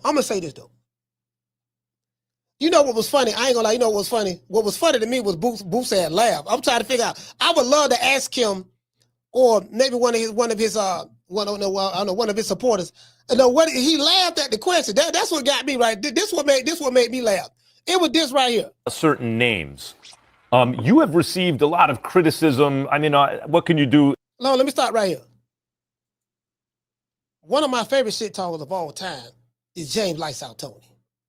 Nigga, James, bro, I advise you jitterbugs who just started watching boxing, some of you old crescent niggas who know nothing about James Tony, go back and look at some old James Tony video, like, right, this man was calling out, man, James Tony would say the names, nigga, he said, I want both of them. Listen, they were interviewing James Tony, and they had Nigel Benn and Chris Eubanks Sr.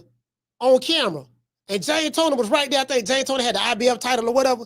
And he was sitting down, they were asking him questions. Now, this was an interview between Nigel and Chris Eubank. And they had James Tony right there. He was in America on camera. And he said, he said, what? He said, I want both of them. He said, I want both of y'all right now. You get what he said? He said something about their mama. James Tony ain't had no class now. If you're looking for class, that ain't him. He wouldn't have made it in this era because y'all probably would have said he was clout chasing and all that there. Nigga, James Tony calling you everybody out. He don't give a damn. True. James Tony was really like that. He was really like that. Like he was like that for real. Was like that. Tony, like in today's time, y'all would be, a lot of you fans would be mad in today's time. Oh, that he just calling my fighter out. How many Instagram followers he got? Man, don't nobody want to see him. He don't sell no tickets. Oh, he just clout chasing. Oh, he really like, bro, let me tell you something, bro. I'm telling you. I met James Tony for the first time. I was happy to the moon. I met James. Y'all know I love my old school fighters. I met James Tony. I was like, oh shit, nigga, this lights out, nigga, this James Tony. So I had to walk up to him and grab him. Man, James Tony, what's up, man? Man, goddamn, I'm telling him, I'm talking about his fights and shit. Tell him he one of my favorite fighters for real, right? Like for real. And he looking at me, right? He looking like he want to swing on me.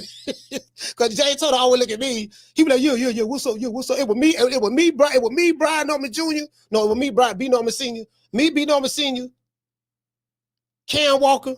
Cam Walker Sr. Who was sitting there? Damn, yeah, that's who it was. We were sitting there. I saw James Tony. Nigga, lights out. Hey, he was ready to fight. Nigga ready to fight right now. True. Shit, James Tony ready to throw hands right now, bro. Right now, he ready to throw hands. Right now. Lights out. I'm like, man, so you get what I'm saying? Like, yeah, man, my nigga, I'm fucking with James Tony, bro.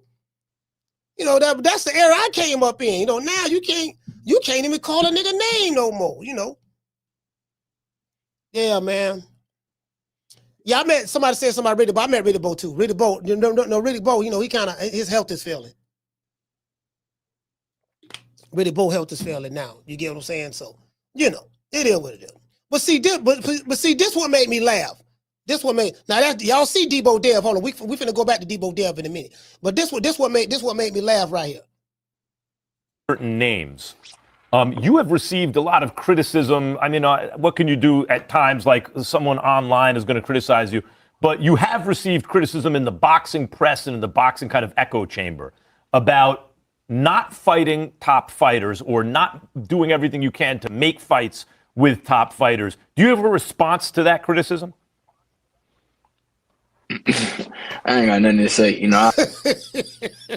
See, that's what made me laugh.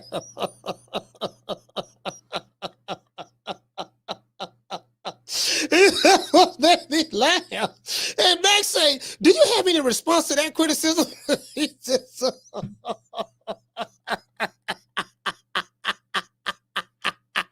This ball been taking the easy matches. Fight another ball. That what made me laugh was he started laughing at the question. Let's continue. Like I just said, we're gonna bring them in one by one, and we're gonna shut everybody up one by one. Just everybody be patient, and make sure y'all tune in Saturday, and then we're gonna take it from there. You know what I'm thinking about? I'm thinking about what doggone what Jaleel Hackett said yesterday. He said, "Man, Boots in 2." He said, "Yeah, man, Lima ain't got that, man." He said, "Lima really ain't got no business in the ring with him." Be honest with you, coach. Yeah, man, I can't see him sugarcoat it, man. That man don't stand a snowball chance to hell, man. Take Boots in 2 by knockout.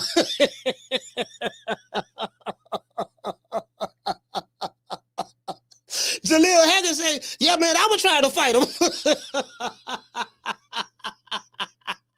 He said, "That's the first dude I was looking at. As soon as I moved up to 154, I was talking to Eddie. I was like, wait a minute, hold on, wait a minute, Eddie, who this dude is? Limabean. We smell Limabean. Yeah, Eddie, I want him next. No, wait a minute, mate. Wait a minute, Jaleel. Listen, we're saving Limabean for somebody else. We say it's not. I know you want to fight him, but we're saving him for somebody else, mate. Don't worry, I got somebody else for you. I'm gonna hook you up with Turkey out of sheet. You're gonna fight Elijah Vine on the Riyadh season card of Canelo and Crawford. Don't worry about that. Don't worry about him. Listen, mate, I'm saving Limabean for somebody else. I know you want to smoke with him, but I'm saving for somebody else. Now we know why Jaleel Hackett couldn't get that fight. True. Now we know why he couldn't get that fight. Eddie Hearn was saving him for Boots. Now we know why. Because I didn't even know that till Jaleel said something. Jaleel said, "Yeah, man, that's the dude I was trying to fight." Anyways, now y'all see my dog Debo Dev. Y'all see Debo. Nigga, hit the top. One more time, nigga. 3 times, nigga. Fuck Brian Norman. Fuck Brian Norman. That's right, nigga. I'm trying to tell you. November 22nd, putting this hammer on your ass. Trying to tell you, boy. That no, I ain't pillow fisted. No, I'm not finna run. I'ma knock your ass out. That's right, boy. Y'all see Debo. Boy, nigga, Debo. Tell him again, Debo. Knock your ass out. Nigga, November 22nd. Get your bitch ass in the ring. Holla about you from Atlanta. I don't care about that Atlanta shit. Nigga, I'm from the town. We don't even play that shit. Knock your bitch ass out. No, I ain't pillow fisted. Yeah, man. You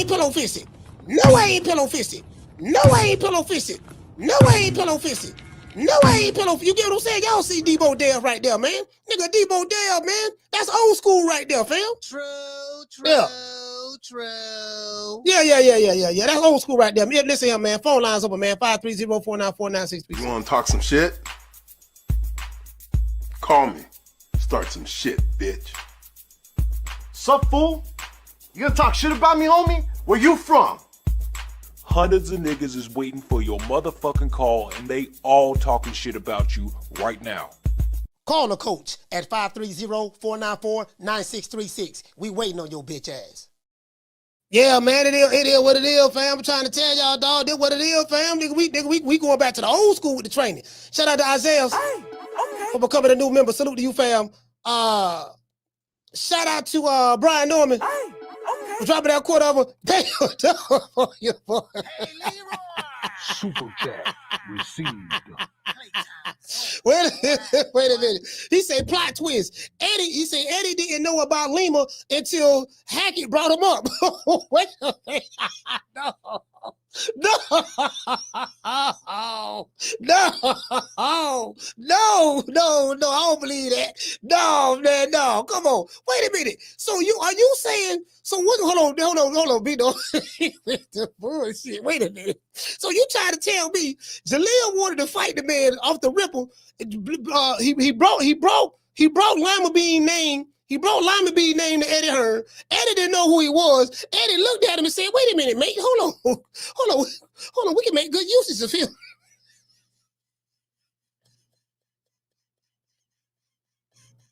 This man with the bullshit, man. Down from the bar, there's a platform stage.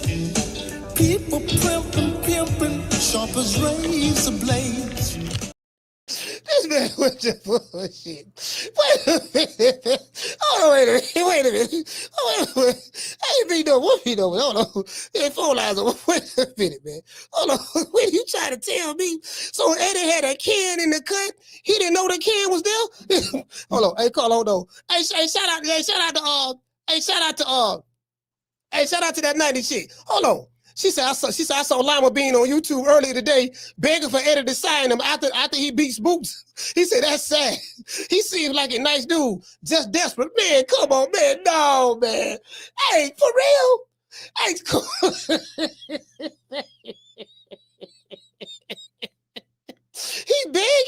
He begging Eddie, please sign me. Come on, after I beat Boots, can you? The man, listen, Limabean, you ain't gonna win, though. You ain't gonna win. Boots at 5. Boots at 5. True. Hey, this man don't stand a snowball chance in hell. He got 2 chances to beat Boots, Slim and none. And Slim just got kidnapped by the mob. Carla, what's your name? Where you calling from? What's up, Coach? This is Damon from Detroit. How you doing? Man, Damon from Detroit. Talk to me, brother. Man, I watched Lima. I watched some highlights, and I watched a couple of Lima fights, man. What the hell do they really think? They really trying to pose this dude like a contender, man? He like a fucking amateur, bro. Like, I'm watching this like it's nothing he possessed that I see that could give Boots a problem, man. And then I'm listening to Jaleel yesterday. Yeah, Brian Norman might be right. Jaleel probably was trying to fight that dude, and Eddie was like, damn, you know what? He'll be a good opponent for Boots for his tune-up. Good cherry pick. Because I swear to God, Coach, I'm like, man, and then Boots talking about be patient. Damn, bro, you got about 40 fights. How much fucking patient you want us to be? When the potential gonna meet preparation and all that shit gonna meet together so you can give us something? Because this shit, it ain't got old, man. I'm with you. I don't even think I'm gonna watch this shit this weekend. I'm tired, bro. Like, it's like, he ain't even trying to give us no fights. And that Philly shit, I hope to play out after this fight because I don't think the numbers did that good as the last 2 fights in Philly. But, man, who keeps fighting at home? This shit, they like taking this shit back to the 80s trying to build a contender in his hometown. Like, it's amateur, bro. Like, I gave up on him, man. So you don't think Limabean got a chance? Coach, you watch the same damn highlights. You think he got a chance? You watch the same damn highlights. Man, that motherfucker don't look like he even a contender. No, he ain't got a chance. He ain't got a chance. I ain't gonna lie to you, though. I think I saw a fight he had over there in the UK or some shit. The man, he don't stand a chance, though. He don't. Yeah, well, Jaleel said second round. I'm about, if he do last, shit, he ain't gonna get past about 8 because he ain't got no damn, he ain't been past, but 1 or 2 fights where he been past 8 rounds. So I don't think we see him lasting. Hold on 1 second. All right, well, anyway, man, shout out to Damon, man. Detroit, stand up.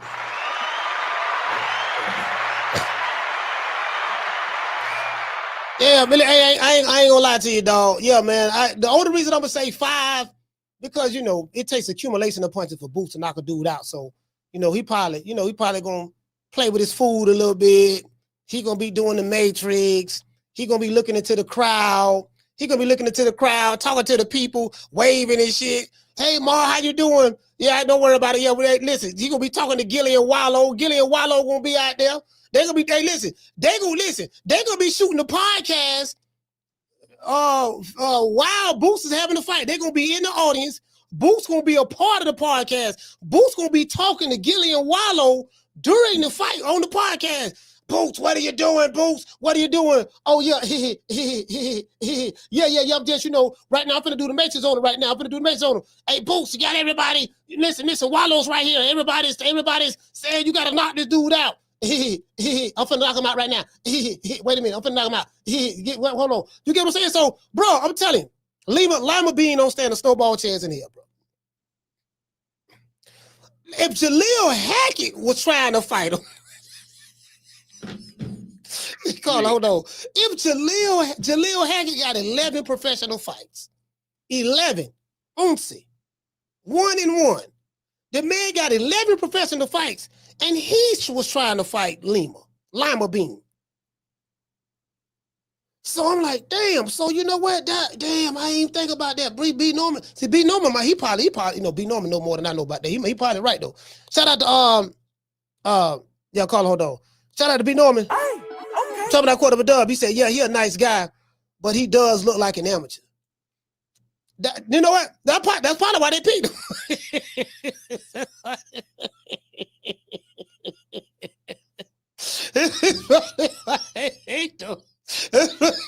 And he say, you know what? I'm just going to give this guy to Jaleel Hackett, but I think Boots is a lot more deserving to become the IBO champion. He's a lot more deserving than Jaleel right now. So I'm gonna get it. So Eddie didn't know nothing about this dude, fam. I was under the impression that Eddie had that can in the cut. We got a can in the cut back here. He got the IBO belt, dog. We got the can in the cut. Don't worry about it, dog. As soon as you move up, I already got the situation laid out for you, baby boy. I didn't even know that. Learn something new every day. Shout out to Kareem. Hey, okay. Dropping that. Bam, dub on your boy. Hey, okay. Hey, Leroy. Super chat received. Playtime's over, boy.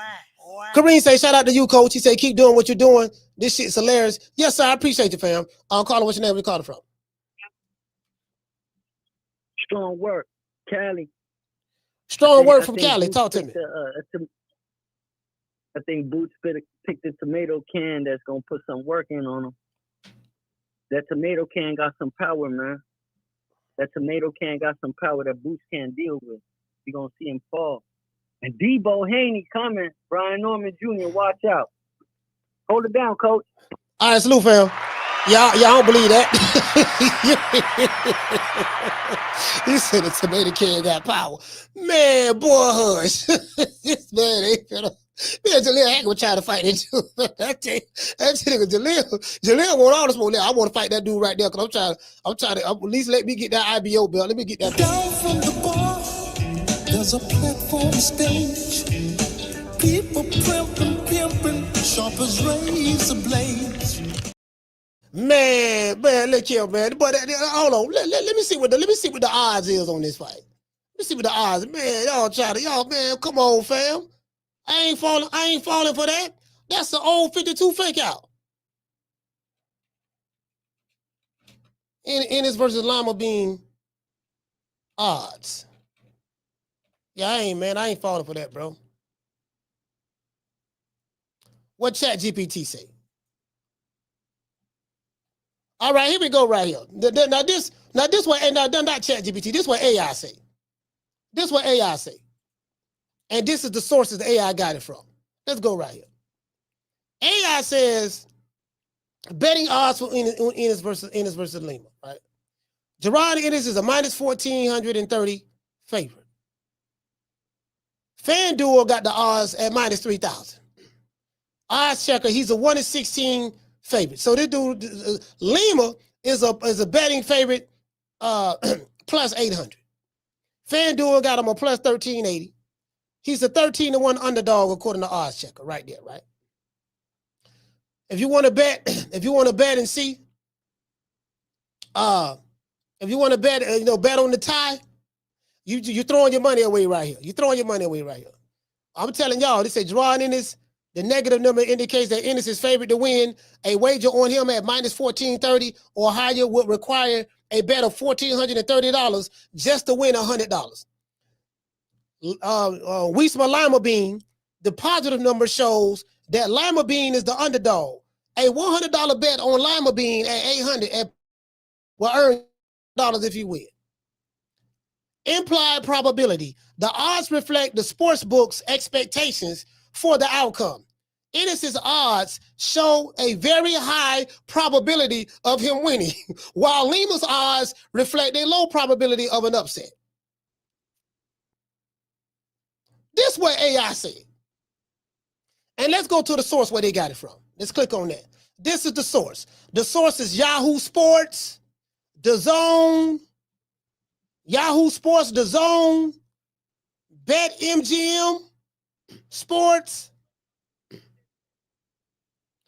BetMGM Sports, Mason Bet. So this is the sources. Carla, hold on. This is the sources right here. Anytime you do a search on Google or whatever, always click on this icon right here. Y'all see this icon right here?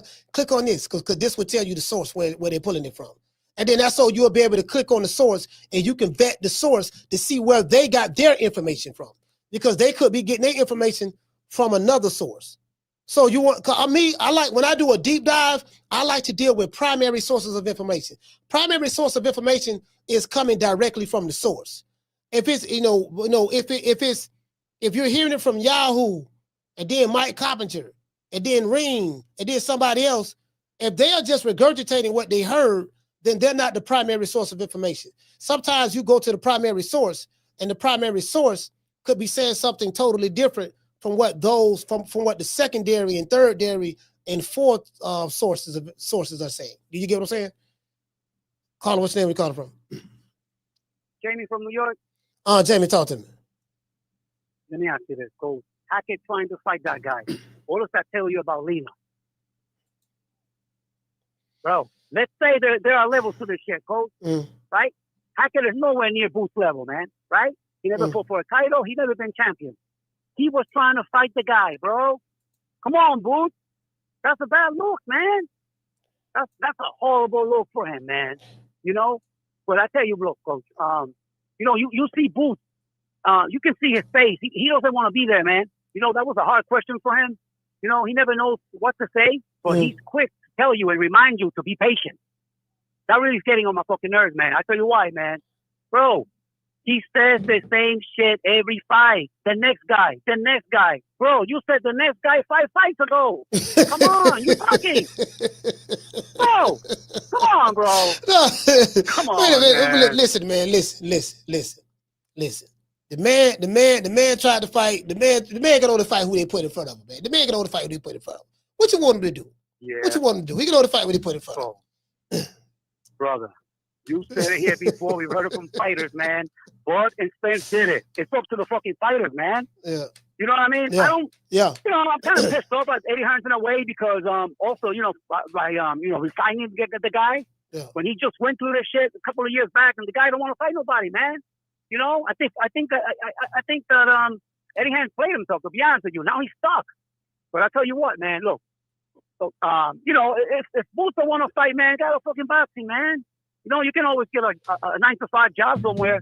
That's why I keep calling him a fraud, Coach. And people get mad at me for calling a spade a spade. Why you got to call a man a fraud, though? I think those words are a little bit too harsh. Coach, bro, me and you are old school. We know what he's doing, bro. We're calling him stuff. Yeah. Come on, bro. You can't play us, man. We've been in this game a little too long, Coach. You know, look, thanks to Tomato Cannon, salute to him. I went to Philly to see Boots, man, last year. And I swear to God, Coach, I saw people leaving the arena. Oh, you mean when he fought Karen Chugga? Yeah, I went to Philly, man. Yeah. Bro, you know how that was a long ride back home. I was pissed like a motherfucker, bro. He was playing. He was more interested in the crowd than the fucking fight. You know what I mean? He showboated it too much, bro. The people were booing and leaving, Coach. I saw motherfuckers sleeping. Listen, Boots. Until you fight somebody, I'm going to shit on you every chance I get. And if the people from Philly don't like it, drop the addy. That's my call, Coach. That's good, fam.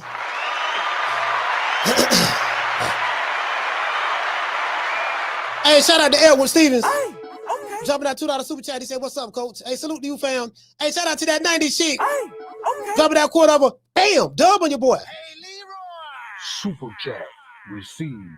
Playtime's over, boy. Hey, she said, I'm going to die if Limabean ends up putting tips on fancy boots like Granddaddy Barrios did to Rolling. Hey, look here. Hey, look.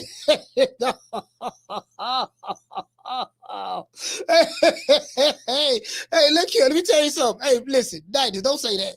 Don't say that. Man, listen. If that man is lima beans, no, that ain't gonna put that motherfucker gonna fight. no, ain't not a shit. That ain't gonna happen. That ain't gonna happen. If it happen, oh, call hold on. Listen, man, the man smiled. The man said, y'all tune in Saturday. Man, come on, man. Hey, listen. This shit, it's already written. It's already written. I'm telling you, it's already written. That's why the man laughing and smiling. He know what it is. Caller, what's your name? Where you calling from? Hey, what's up, Coach? It's Coach Eddie from ATL. Coach Eddie, talk to me. Hey, like I said, everybody needs to be patient, man. Y'all heard it, man. Now, Boots is slick black fighter, man. Facts. He is a slick black fighter. This is what it is. Yeah. That's a fact. Yeah. Now, ain't these same people been saying Tanner Crawford ain't fought nobody. Yeah. Even after he beat Canelo, they still saying he ain't fought nobody. Yeah. So that means you can't satisfy everybody. Now, these are the facts right here. I'm about to lay them out, Coach. See, everybody want to pile on Boots. At first, everybody was singing his praise, and now they want to pile on the brother, see? Why they turned on him? Why they turned on him? Hey, that's what I'm saying. Danny Garcia said he wasn't going to fight. Yeah. Keith Thurman said he don't know who the man is. Errol Spence said he don't bring nothing to the table. So everybody's saying the same thing about this guy. All them old guys said they don't bring nothing to the table. Virgil Ortiz said Oscar De La Hoya said we'll be ready for the man in 4 years. Fondora, he cherry picking. He done went and pulled up Keith Thurman. He ain't fighting nobody, man. He a champion. Everybody ducking Boots, man. That's all it is, man. They run the smear campaign on the brother, man. You know what I'm saying? That's all they trying to smear his name, man. But look, everybody's got to be patient. Boots say he gonna clean up 154, man. He gonna knock the name down one at a time, man. He going for undisputed, man. He chasing greatness. Exactly. He trying to be like Terrence Crawford. He trying to live up to his hero. So he really admires Terrence Crawford. He just don't want to say that. You know, when you look at somebody, you kind of want to be like him. So he at the 154, it really not a strong division like that. You could look at the champion. You got Fondor, he all right. Yeah. You got Bachram, and who else the other brother? They got Bachram, they got he ain't trying to fight nobody. Xander Zayas, he's trying to take the title Puerto Rican assassin, but I don't want to get that to him yet because Xander Zayas got a lot more to go before I can give him that title. I'm just leaving that title to Edgar Berlanga. Xander Zayas, he represent Puerto Rico, but I don't want to call him an assassin yet. Fact. And you got this other guy, I think his name is Kelly or something like that. He's a champion. Because the division really, in my opinion, is not really that strong. So it should be easy. So it should be easy for Boots to clean that up and get all those belts in. He should. If it ain't that strong, they're gonna duck him. They don't want to get in the ring with him, man. Look. They gonna duck. Fondura gonna duck Boots. Listen, man. Turki Al-Sheikh, with Turki Al-Sheikh involved in the game, anything is possible. This is why I didn't understand why Boots re-signed with Eddie Hearn. Eddie Hearn is an obstacle that's in the way that's going to prevent you from getting those big name fighters. If he was a free agent and he ran back to Eddie to re-sign with him, I don't understand what's the purpose of re-signing with Eddie Hearn when the guy who's making all the big fights name is Turki Al-Sheikh. You see what Crawford doing? He dealing with Turki Al-Sheikh. Canelo, he dealing with Turki Al-Sheikh. Doggone Shakur Stevenson, Devin Haney, they dealing with Turki Al-Sheikh. You see what all these other people doing? They dealing with Turki Al-Sheikh. Yeah, man. Yeah. I don't understand it either, but maybe Eddie Hearn, might have made him some promises or something we don't know about, man. Eddie Hearn is slick now. He like car sales, you know. He can sell you old deuce in a quarter, you know what I'm saying, for about $30,000 with a tailpipe dragging. Can't tell you vintage deuce in a quarter. Motor locked up, transmission fluid leaking everywhere. Hey, Coach Eddie, check this out. Big Eddie. Listen, I'm finna tell you in my opinion what hurt Boots. All of those years of Steven Espinosa and a lot of the Spence fans who became Boots fans. All of the years of them comparing him to Crawford and saying he'll beat Crawford, he better than Crawford, A, B, C, and D, this and that, ignoring the fact that he had the opportunity to fight him, but that's neither here nor there. I think what it is they've been comparing you to this guy for a while. They've been attaching you. Your people and Steven Espinosa have been attaching you to him for a while. Everybody on your side of the fence, as well as now Eddie Hearn. Eddie Hearn don't say Boots is going to be the next Jaron Boots Ennis. He say he's Crawford 2.0. He said he's the next Crawford. Right. So every time your promoter is mentioning, see, this is the dilemma that Boots has, because okay, he say he don't watch Crawford fights, this and that. He don't like Crawford, this and that. But how can you not like a guy who your very existence as a fighter is because of this guy? What I mean by that from a notoriety standpoint, because you switch it, everybody in your circle or everybody that's on your side of the fence are constantly comparing you to the guy who you don't like.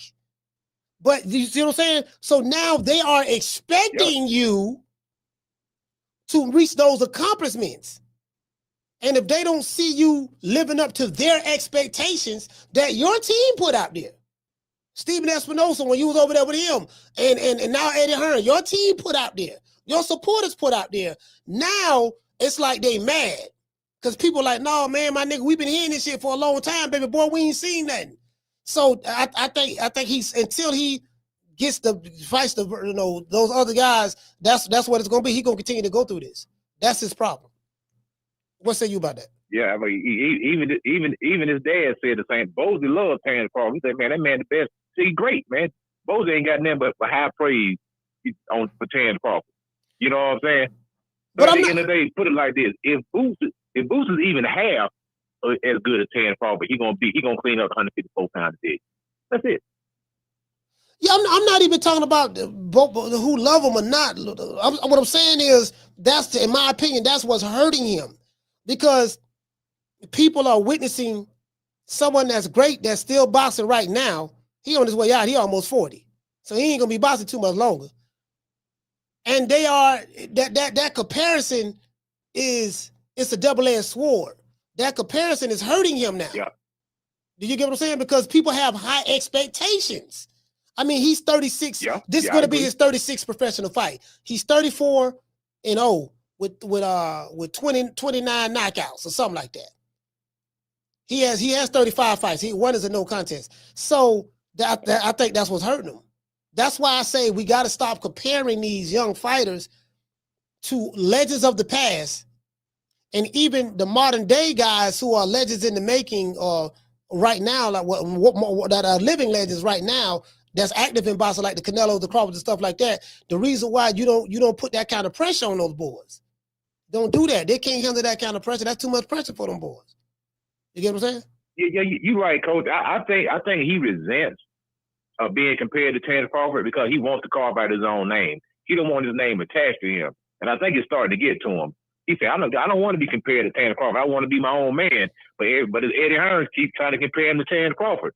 But Boots don't say nothing though. He just gonna sit back in the cut and do whatever Eddie say, he gonna go with it. See, he need to check Eddie Hearn. Say, look here, baby boy, stop comparing me to this nigga. I don't like him. I'm mad. I'm Boots. And Eddie Hearn probably telling Boots, look here, Boots. We gotta try to build your name off of his name. We got to try to build your name off of Crawford's name because you're the younger version of him. You're him. You're him. You're the Philadelphia version of him. Cole, you're right though, because what it's doing is putting him in the shadow. It's kind of like Larry Holmes when he came after Ali. He could never get out of Ali's shadow. He could never get out of Ali's shadow. I think that's what Boots. That's what they're messing up with Boots. He's gonna stay in Terrence Crawford's shadow, even when Terrence is retired. He's gonna stay in his shadow. So they need to stop doing that. That's my call, Coach. All right, salute, fam. Yeah, that's what it is. See, that's what's hurting. Cause I'm gonna tell you right now. Cause see that's what I say when they go to talk about that. When they were talking about that 4 Kings shit, I'm like, okay, y'all sure y'all want to go down this rabbit hole? Y'all talking about the 4 Kings. Shout out to AG's. Dropping out $2 super chat. He said Eddie seen Boots versus Karen too. He know Boots not ready. Nah, but listen, check this out, fam. The double AG, check this out, fam. I think honestly, I'm thinking that comparison is what's really hurting him. And I said this before, the only fans Boots got is from Philly. The other cats outside of Philly, they was Errol Spence fans. They disgruntled Errol Spence fans, and so they're jumping on the next guy who they think could beat the guy who beat their guy, Errol Spence. That's what this whole thing is all about. At the end of the day, it's about love and hate. That's what it's all about. It's about love and hate. And on social media, it's all about the emotions. It's about love and hate. You get what I'm saying? The nigga I hate keep winning. So, and he beat the guy that I love. So we gonna move on to the next guy who we think that can beat this guy. Then, we thought Canelo was gonna do it, but Canelo wasn't able to do it. So now we gotta go, you get what I'm saying? And it's like, he's at a realm to where, man, ain't nobody even touched that shit what he just did. So, you get what I'm saying? And if he were to go down in the 160 and do it at 160, then they're like, God damn. This the nigga y'all comparing me to? I'm not gonna be able to do what this nigga did. I ain't gonna be able to do what he did. You know what I mean? Especially with Eddie Hearn. You definitely gonna be able to do what Eddie Hearn. Because Eddie Hearn is a buffer between you and the Sheik. And I'm like, fam, deal directly with the Sheik. In 2026, 2025, if you are a fighter, I'm not talking about an up-and-coming fighter. I'm not talking about a fighter who's starting out with their promoter and they're building up with their promoter. It's because it's going to come a certain point in time to where when you reach a certain level of star status, the expectations are going to be high. So I can't fault people for having high expectations. And the reason why their expectations are high is because you got Boots supporters trying to tell us, see, you can't shit on Crawford and then compare your fighter to Crawford at the same time. Because it defeats your argument. I fight better than that nigga. Fuck that nigga. That nigga ain't this and that. He a duck. He this and that. But then you'll turn right around and compare your fighter to the same guy you shitting on. You see how that works?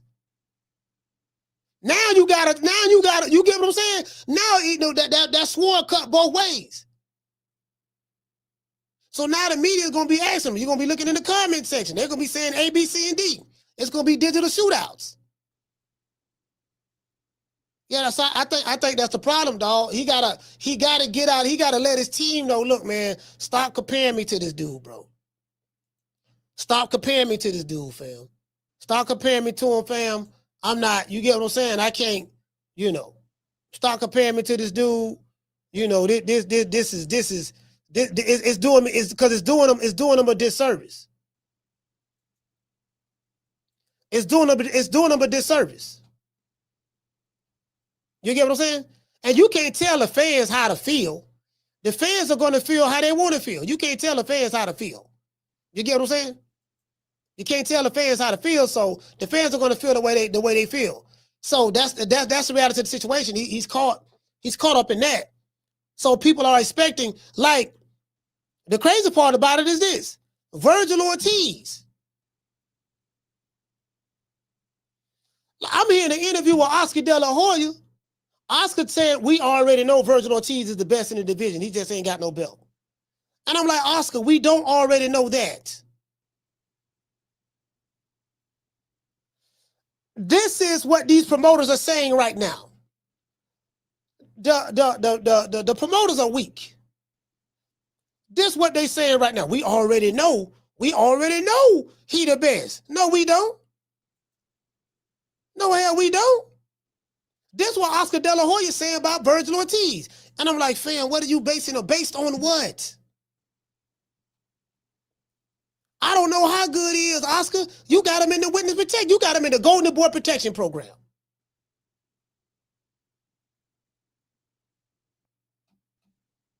He just a, you get what I'm saying? I'm like, man, nah, dog. Because I'm looking at Bam. I said, well, shit, Virgil ain't doing what Bam doing. He damn sure ain't doing what Bam doing. That's the Mexican fighter we need to get behind. That's the one right there, bam. Shout out to Jamal. Dropping out $2 super chat. He said wrong comparison. He's not Crawford 2.0. He Tank Davis clone fighting Dominican. But this bomb is taking the easy matches. Fight another bomb. No, this is what Eddie Hearn said that. Eddie Hearn said he Crawford 2.0. Down from the bar, there's a platform stage.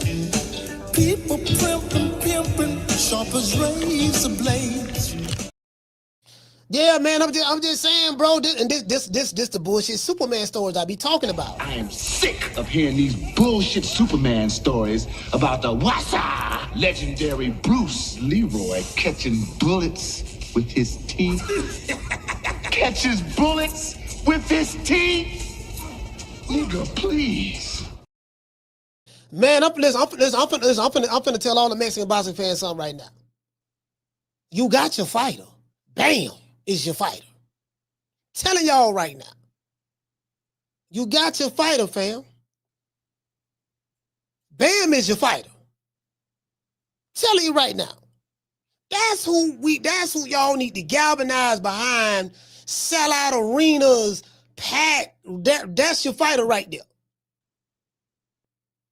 That's your one. Looking over. They look at everybody but what's in front of them. Look, man, this your guy right here, fam. This little motherfucker right here, man, he the truth. You get what I'm saying? David Benavidez too. I mean, I like David Benavidez. I know Canelo fans don't like him, you know, because Canelo ducked him. Don't want to fight him. I don't think nobody can deny that. Got David Benavidez too. Y'all, you get what I'm saying? You got some dudes out here who, and guess what David Benavidez say? In that interview, they asked him about Samson. They say, man, you said that you was a Vegas fighter and all of that stuff there. What made you change your mind and all that stuff there? Now you fighting on Real season card. David Benavidez, apparently he had enough. He like, look, man, you know, trying to be loyal to the soil with Scamson, Lawitz, and Al Heyman. You know, they good people. They've been good to me, but look, man, I'm ready to spread my own wings. Benavidez say, man, I'm ready to spread my own wings, man. In order for me to get the real fights I want, I got to go to Turk Island Sheik, fam. David Benavidez even recognizes that. Scamson trying to keep him away from America. Y'all remember what Scamson said? Oh, we're not going over here to Saudi Arabia. David is a Vegas fighter and all of that stuff there. He tried to sell David on that, and David was regurgitating that. Now David is selling and singing a different tune. David seeing that check. He said, God damn, you paying me this much money? Man, Scamson, I never would have made this much fucking with Al and Scamson. Damn, I ain't know that. He said, you know what? Scamson, David, don't do it. Don't just take the money. Don't worry about the money. He said, man, I was supposed to been making this. Turk Island Sheik telling me this amount of money I should have been making. Man, you look, man, let me tell you something, man. I know y'all want me to stay down. I've been down with PBC for 10 years now, man. I've been down with you guys, man, from the beginning, man, but now it's time to move on. You dig? Well, you know, I guess I gotta be like everybody else and saying Al Heyman. Niggas jumping ship. They jumping ship now. And guess what? If I'm Errol Spence or the Charlos, y'all might want to think about jumping ship too now. If you Errol Spence or the Charlos, y'all might want to think about jumping ship. Yeah. If you Errol Spence or the Charlos, you see Tank going over there, Tank over there with doggone Jake Paul now. He fighting exhibition match in his prime. When you look at the flyer, the poster, it says Netflix MVP Promotions.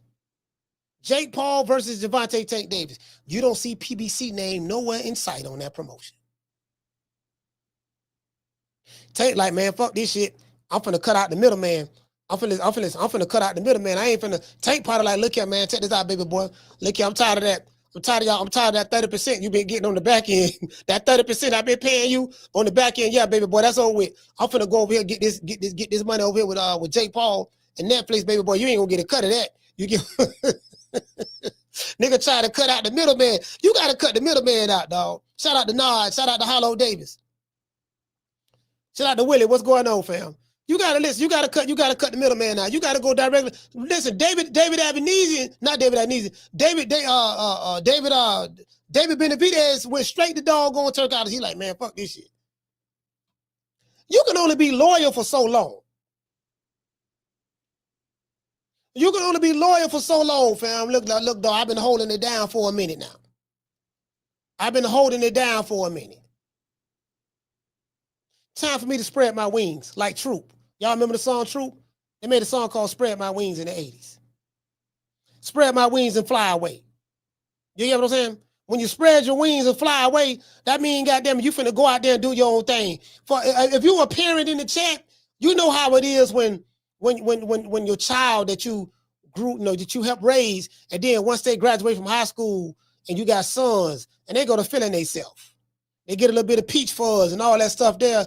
And then they go to outgrowing your household. They go to outgrowing the nest. They want to come in. They want to come home when they want to come home. You got a curfew. Look, you can't be coming in the house no 12, 1 o'clock at night. He want to come home with 12, 1 o'clock at night now. You come home from work. He got a little honey dip in the bedroom. Little cootie cat juice smelling everywhere. You the mother. The father, the mother, like, look here, man, the only cootie cat juice I'm going to be smelling in this house is my stuff. You ain't finna be bringing these little scallywags to my house, bringing back no grandbaby. You got to go. Then you got a daddy. You know, your daddy, like, look, when your son get too grown, he go to getting tall. He go to getting some hair up under his chin. You know what I mean? He go to feeling himself. He go to bowing up at the daddy. Look here, man, you got to go, baby boy. It's time to go. Yeah, it's time to go, because I'm finna knock your bitch ass out. It's time to go. You get what I'm saying? So it come a time in a fighter's life, look, you got to get from behind it. You got to leave the nest, baby boy. It's Turkey Island sheep. They don't have witness protection program over there. If you really is that what they say you is, there's nothing but air and opportunity dealing directly with Turkey Island sheep. If you really that what they say you is. Do you get what I'm saying? Do you follow me? If you that what they say you is, because I seen King Kong and Godzilla fight each other. King Kong said, I'm that guy. Godzilla say, no, nigga, I'm the king of the monsters. Ain't nobody badder than me. King Kong said, well, what's up? So we seen when King Kong and Godzilla fought each other. Now Godzilla did win at the end, but King Kong was willing to put it all on the line. That's all I'm saying. So yeah, man. True. Yeah, if you that, man, we want to see it. Oh, pussy ass nigga, what's going on, boy? I'm telling you, boy, I'm knock your fuck ass out, boy. Blow for blow, pound for pound, nigga. I got the title, nigga. I'm telling you, boy, I'm finna knock one of you what kind of niggas out. Nigga, I got these hands, nigga. I'm throwing them paws at that nigga, finna knock your ass down again, nigga. Get your ass back up, nigga. Don't run, nigga. I'm telling you, boy, I want all the smoke, nigga. I'm throwing them paws, nigga. I'm putting them hands on you, nigga. I told you what I'm gonna do to you, nigga. Catch you with the check left hook, nigga. Check left hook, nigga. I told you, boy, pound for pound, nigga. I'm the best. This more action than any Devin Haney fight. Put these paws on you, nigga. I told you, I got your back up, nigga. I got your back up. Nigga, watch that check left foot, knock your ass down again, nigga. I'm telling you, boy, it is what it is, nigga. I'm gonna make it do what it do. I'm telling you, boy, we ain't even playing over here, boy. Hey, man, check this out. See, y'all can say what y'all want to say about Devin Haney, but Devin Haney fighting the names. He fighting the names and he fighting the fights. I know Devin Haney get a lot of hate. That is true, but he fighting the names, he fighting the fights. It is what it is. He doing that. You know, he fighting the names, he fighting the fights. And he got the best manager in the game, Bill Haney. Literally. Win, lose, or draw. This ain't about if you win or you lose. Because wins and losses are a part of boxing. He had the heart to get in there and fight. These are world-class fighters we talking about. When you got two world-class fighters fighting each other, and there is levels to this.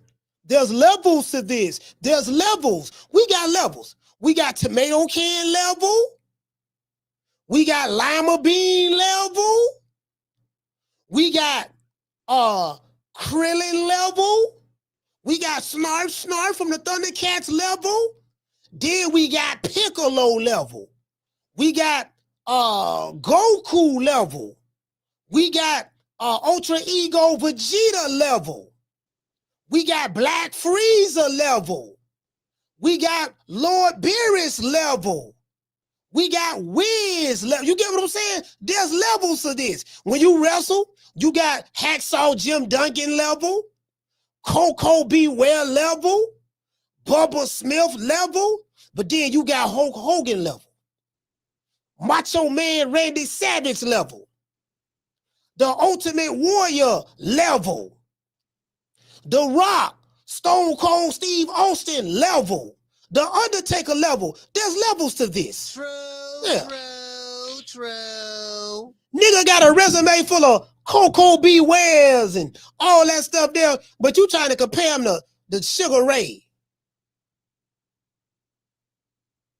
Willie Sumner say, Hacksaw my dude, though. I like Hacksaw, but who did he beat? Hey,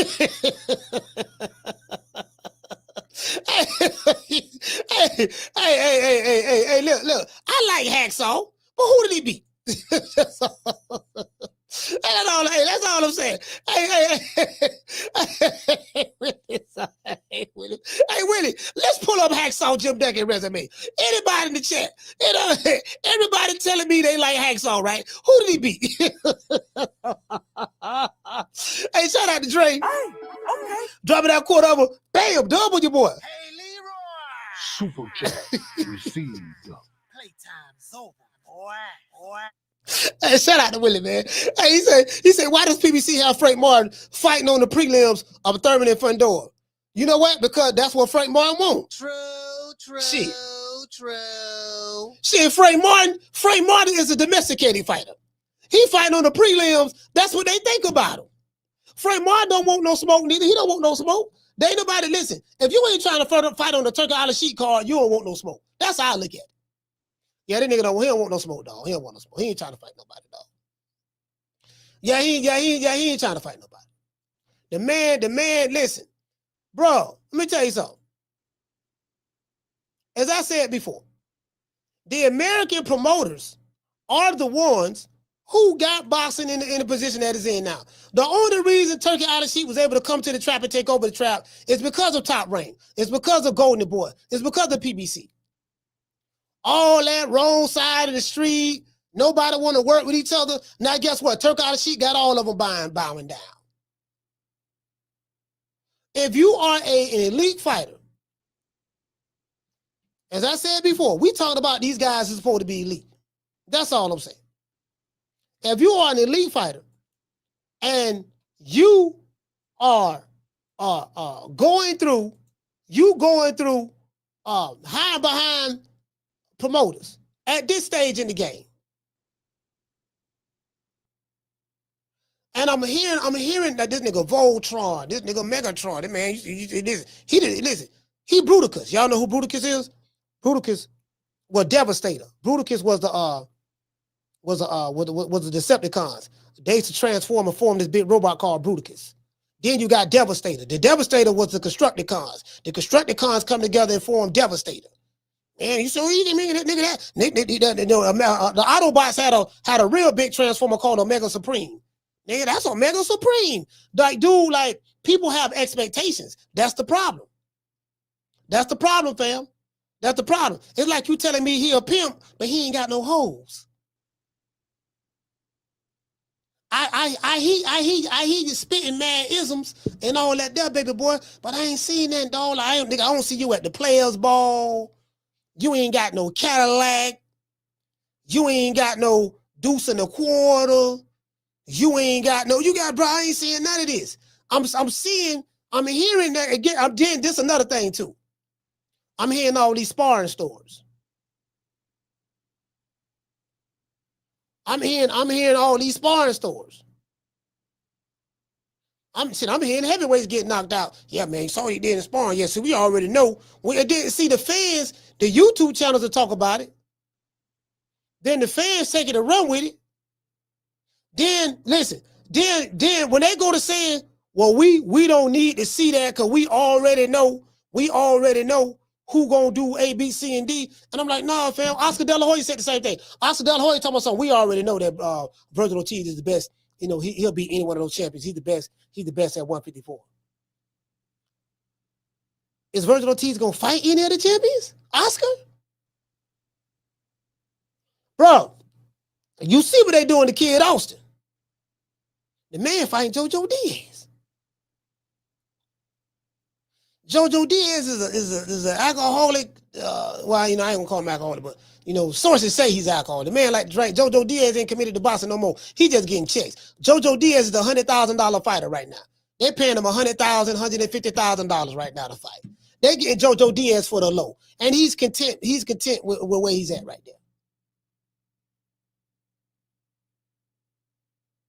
They waiting on Tank to get stripped of the WBA so they can be elevated. That's what's Mama Holyfield and them players is. Once Tank gets stripped, we're gonna get elevated. We're gonna be a champion. So that's what Mama Ho waiting on. I don't even know if the WBA gonna strip Tank. I really don't know. You get what I'm saying? I doubt it, but I did. Truth be told, I don't even know why Tank even got a belt. Like for what? Tank don't care nothing about no belts. Let's look on Limabean. Let me see can I pull Limabean up. Let me see can I pull him up. Let's see if we can see if we can find some footage on him. So some the 90 chick said that he's begging Eddie Hearn to get signed. Please, Eddie, please, Eddie. I just promise me, give me a contract, give me a promotional contract. Once I beat Boots. Fam, look, we pick you for a reason. You ain't gonna beat Boots. Everybody in Philly know you ain't gonna beat Boots. It's just a matter of how long the fight gonna last. You Limabean for a reason. I didn't even know who you was until, according to what B. Norman Sr. said, we didn't even know who you was, fam, until Jaleel Hackett mentioned you. They told me you was in where you from? I don't even know where the hell this man from. You know, I didn't know. I looked and Lima, who is that? A Limabean? What is he talking about? Eddie looked at it. Next thing you know, the man in the top 10, he ranked. Next thing you know, he ranked in the top 10. Y'all know how the rankings work. I put Rick Glazer on blast on that. Rick Glazer and Mama Holyfield put both of them on blast on that. They went talking about, I don't know what I'm talking about. No, I know exactly what I'm talking about. True. Hey, listen, when you go to spitting the truth, they go to looking at you like you got 9 heads. No, I ain't got no motherfucking line 9 heads. I know what the fuck I'm talking about, fam. No, hell no. I know what I'm talking about. No, hell to the no. I know exactly what I'm talking about, fam. Nigga, no, hell no. Nigga, Hobo Sam, I just got my dog Hobo Sam in the top 10 in top 15 with the WBC right now. All I did, I got in contact with the people over there at the WBC. I sent that yellow envelope with no name on it. That yellow envelope, I gave it to the secretary, and she gave it to who it needed to be given to. Next thing I know, Hobo Sam top 15. True. This how you justify making the fight in boxing. We got to move some pieces around. All this shit smoke and mirrors. No, we got to move some pieces around. The man ain't even know.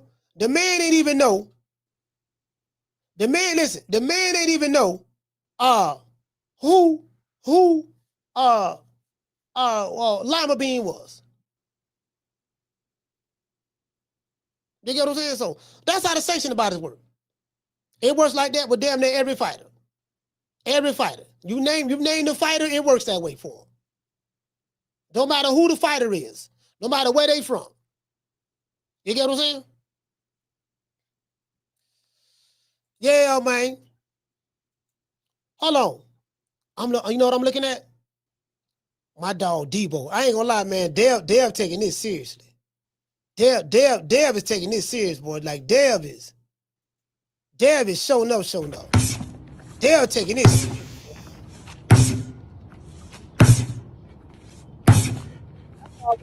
But I'm sitting there looking at that because I know how hard this is. Bro. Bro, nigga, your whole body will lock up. Bro, let me tell you something, bro. If you ain't in shape, your entire body will lock up. Just the next day, check this out. The next day, your back gonna be stiff. Your legs gonna be on locked up. Bro, this is a full body workout. I'm telling you. All you motherfuckers in the chat, try doing just try doing that right there.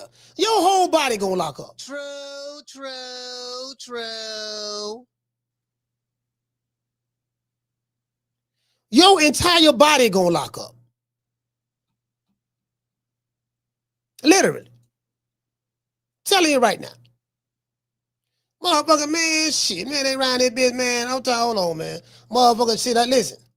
He doing good though. Listen, I hear Debo Dale chopping trees and everything. Debo Dale chopping trees, goddamn, for this fight. He said, I ain't never chopped trees before. I'm chopping trees for this fight, coach. I'm telling you. Nigga, I'm chopping trees. I'm trying to tell you the storm is coming. Bro, B Norman say the storm coming, man. But I'm gonna tell you something, bro. That jitter boy from Atlanta,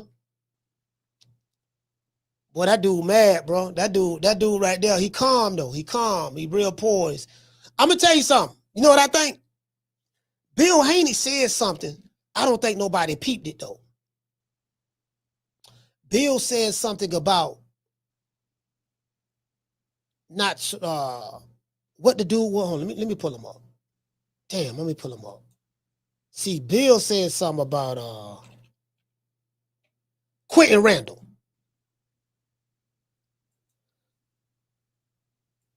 He said something about Quentin Randall. And what Dollar Bill said was he spoke about how Brian Norman didn't look good when he fought Quentin Randall. He didn't look good at all. But this is something that Bill said that I don't think nobody peeped. He said the last time you got in the ring with a boxer, you struggled with him. You called hell. He said some of that, so you called hell with him or whatever. He was talking about Quentin Randall. So I think what he's saying is Brian Norman Jr. looked good when he's in the ring with dudes who are not boxers. But when he gets in the ring with the boxer, a lot of that shit y'all see him doing with those other guys, he not able to do. He couldn't do it with Quentin Randall because Quentin Randall was a boxer. Now, I could be looking too much into it myself, but that's how I took that when he said it. I said, you know what? Bill talk, I wonder if he's going to, you get what I'm saying? I wonder if that's going to be the game plan. I'm wondering if that's going to be the game plan. Shout out to Hollow David. What's going on, fam? Something in November. Salute. I wonder if that's going to be the game plan. If he looking at that Quentin Randall fight, he probably like, you know what? We could take this sucker. We could take this sucker. He probably said we could take this sucker. Hey, what you saying to Jessica? She said, yeah, I peeped that too. That's definitely the game plan. You know what? Hey, Jessica, that's what I'm thinking. That's what I'm thinking. He probably like, you know what? We got something for this sapsucker. We got something for this sapsucker. Yeah. Hey, this what I'm thinking though. This what I'm thinking. I could be looking too much into it, but this what I'm thinking though. Shout out to Summer.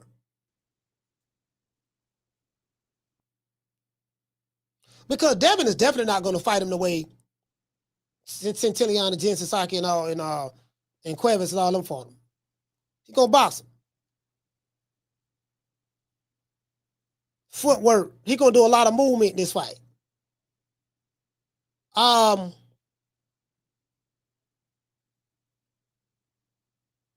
So I see what people are saying.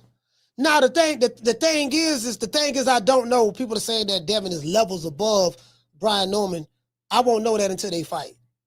Do you get what I'm saying? Because there's a counter argument to that as well. The counter argument is this.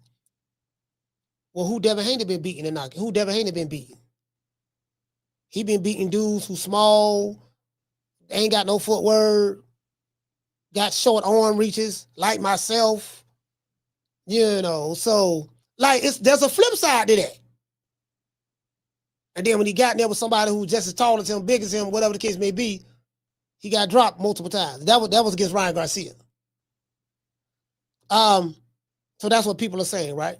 And then too, they're also saying that we don't see Devin Haney mixing it up with B. Norman mid-range because when he did that against Jorge Linares, an old Jorge Linares, what people say, he got clipped and caught the Bambi legs. And he haven't fought anybody like that since. So I don't foresee him mixing it up like he did with Jorge Linares in that 10th round. Well, I don't see that. I wouldn't advise that. So I'm thinking that he gonna stick and move. He gonna jab. It's gonna be a jab. And then if he get on the inside, he gonna try to do what Quentin Randall did, grab and tie him up. Grab and tie him up. Did you get what I'm saying? That's what I'm thinking. I'm not in the training camp, but this is what I'm thinking though. You get what I'm saying? This is what I'm thinking.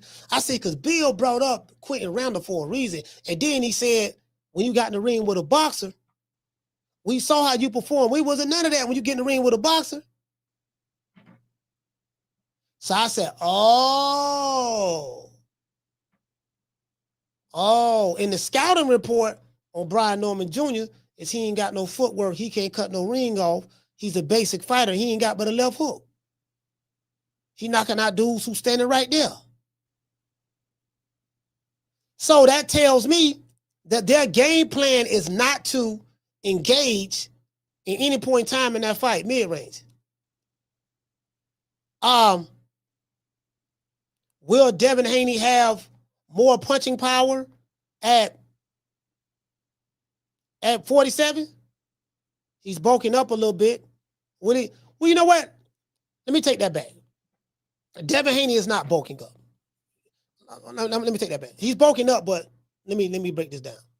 I remember I was talking to Bud, right? And he said it best.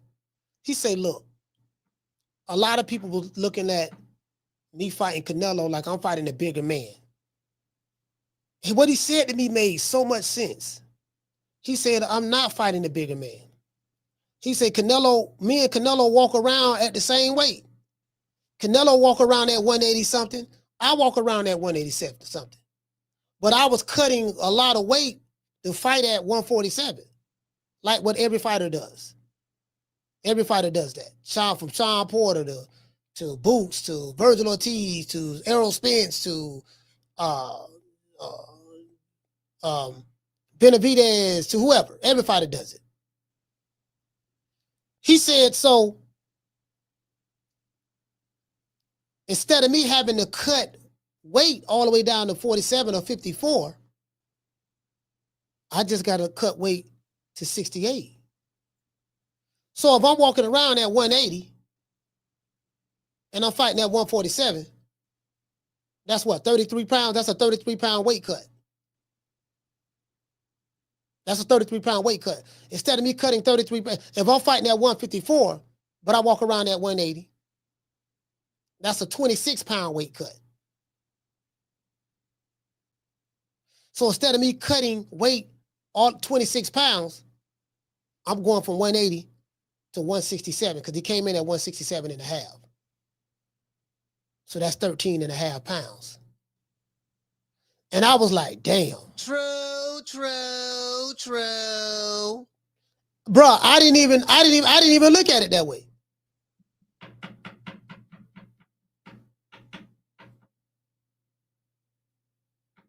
I didn't even look at it that way. I was like, damn, you know what I mean? Because I never heard any of the experts say that. You never heard any of the experts say that. We ain't had Max Kellerman say that. All these dudes who are supposed to be experts, none of them have said it. None of them have said it. I was like, damn, I didn't even look at it like that, bro. If you walking around at a certain weight, shit. You just gotta, and then what he did was smart. He said, look, I didn't fight for a year because I was getting my body adjusted to carrying this, training under this, training under this weight, you know what I mean? Walking around with it, training with it, this and that. Of course, he had the surgery. He had to have shoulder surgery. So, his body breaking down. He had to have shoulder surgery. He did that. But he like, yeah. And then he got the best strength and conditioning coach on the planet. One of them, Chet. I'm gonna tell y'all something else. His other strength and conditioning coach wasn't even there. Ashley. Ashley was in the UK. I think she's still in the UK right now. She wasn't even there. But Chet being from Omaha, Nebraska, Chet was more than capable. But Chet, no. Yeah, dog, we got to work on this. Start working on this right now. So when he said, when Bud said, I've been training for Canelo for 6 months. Yeah, they started training. He started training in February. Just preparing. I say, man, you know what, bro? I didn't even look at it like that, fam. I didn't even look at it like that. And what did say Southwest said? He said, Tim Bradley said, book him to the first half, then get on him. Oh, you mean box him? Yeah, he said box him. Box him to the first half, then get on him. Yeah, box him to the first half. So, I say all that to say this. When you look at these fighters, it's like any other sport. They have a scouting report. So you got somebody like a Bill Haney and Brian Norman Sr., their job is to do the scouting report. All right, look here, baby boy. Let's see what's up, what we can do. All right, we fighting Bam Bam Bigelow. What is his go-to move? Well, he like to do this, he like to do that. Okay. Let's scheme up a game plan to take away what he does best. So you getting your body in shape, training, getting your body right, conditioning your body for what is to come 6 months later. Your team sitting there breaking down film. They're looking at countless hours of film watching you. This motherfucker like to do. And then they come up with a different game. Okay, it's a good chance he may try to do this. So, and we fight this motherfucker in Vegas. So, and he's the Vegas fighter, the cash cow, this and that. So, in order for us to win this fight, we're going to have to do this. Like, this is the only way to victory outside of a knockout. So, let's build. You get what I'm saying? Let's build up. Let's build up. Let's do what we got to do to build up. People are like, oh man, he got to gain weight. No, he ain't got to gain no weight. I say all that to say this, like a Devin Haney. Devin Haney probably walk around, shit. Devin Haney and Crawford about the same height. Boy got a 75-inch arm reach, what he told me, Andre Ward and Akin Barak. So how long your arms is? He say 75 inches. They say 74, but he say 75. That's what Boss Ray got old information. But he said, yeah, I got 75-inch arm reach. I can just imagine what Devin Haney walk around in. Then too, I'm gonna tell you a lot that got to do with it too. It's how the fighter keep himself in shape in between fights. Like somebody like a Brian Norman, he don't let his weight get out of whack. I'm watching this dude in Atlanta when I interviewed him. It looked like he was already ready to fight. He already on the weight. Like literally, I don't know what he weighed because he got solid. He got his bone density. You know what I mean? Like he got solid muscle, solid bones. It's just the way he's built. You know, when you look at fighters, the way they build, every fighter is built differently. Like this dude here, man, this motherfucker already in shape. So you got some fighters, some fighters ballooning weight in between fights. And some fighters don't. So, you gotta keep, it really is the diet. The diet is everything. The key to losing weight, cutting weight is diet. The diet is everything. You get what I'm saying? It's the diet, bro. It's what you eating and what you not eating. You get what I'm saying? You might eat some shit that you don't like, but you gonna get, look, you gotta eat this because this gonna help with this part of your body. You gotta eat that because that's gonna help with this part of your body. We trying to get your body to respond in a certain way. We trying to get you to look a certain way, so you have to eat this. I know you don't like eating this shit, but you gotta eat this shit right here. You get what I'm saying? True. Yeah. Hey, what you say? The 90 chick, she say, what you say? The old folks say? She said, yeah, I think they're both 5'9", Bud and Haney. So I can just imagine what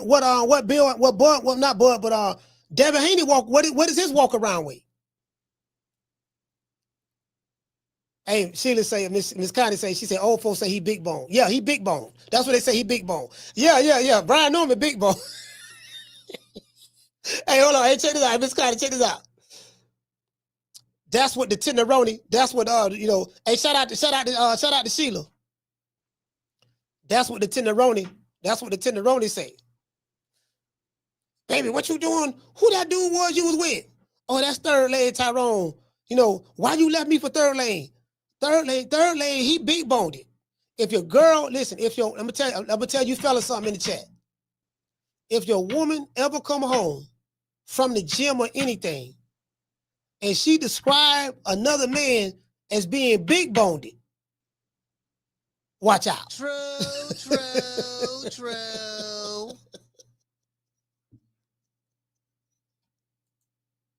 You might want to ask her, which bone you talking about?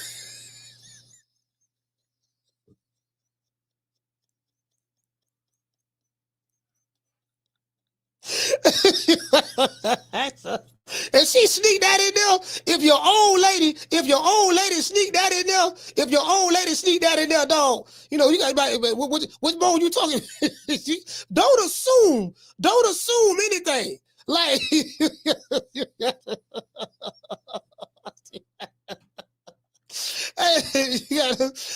hold on. I'm gonna tell y'all something else too. If you got a woman and she be mumbling shit to herself, and then you ask her to repeat, hold on, what you said? Repeat what you said, and she say nothing. She said some slick shit. She don't say some slick shit at her, bro. Like you ain't gonna want you don't want her to repeat that because it might be some stuff that's gonna cut real deep, bro. It's gonna cut real deep. No. You don't want to know. You don't want to know what she said, dog. You don't want to know what she said. Try me, dog. Just let that go. Let that go, baby boy.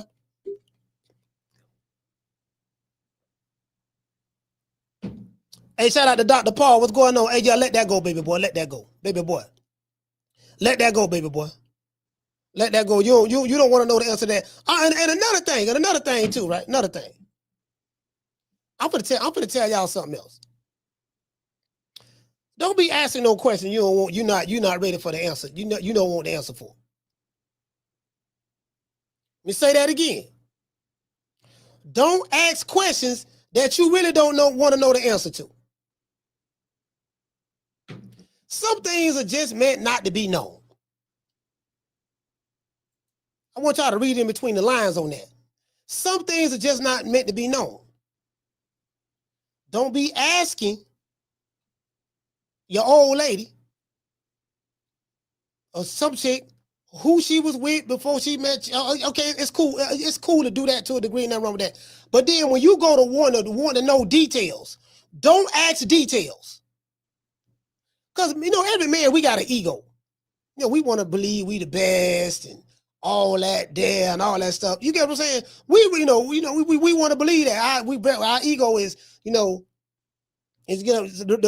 good women, they know how to stroke your ego, make it feel good. Okay, you know what? He ain't gonna be able to handle this here. Like, it's just some truths, that are not meant to be known. And there are some lies that's okay to be told. True. Yeah, lie to me.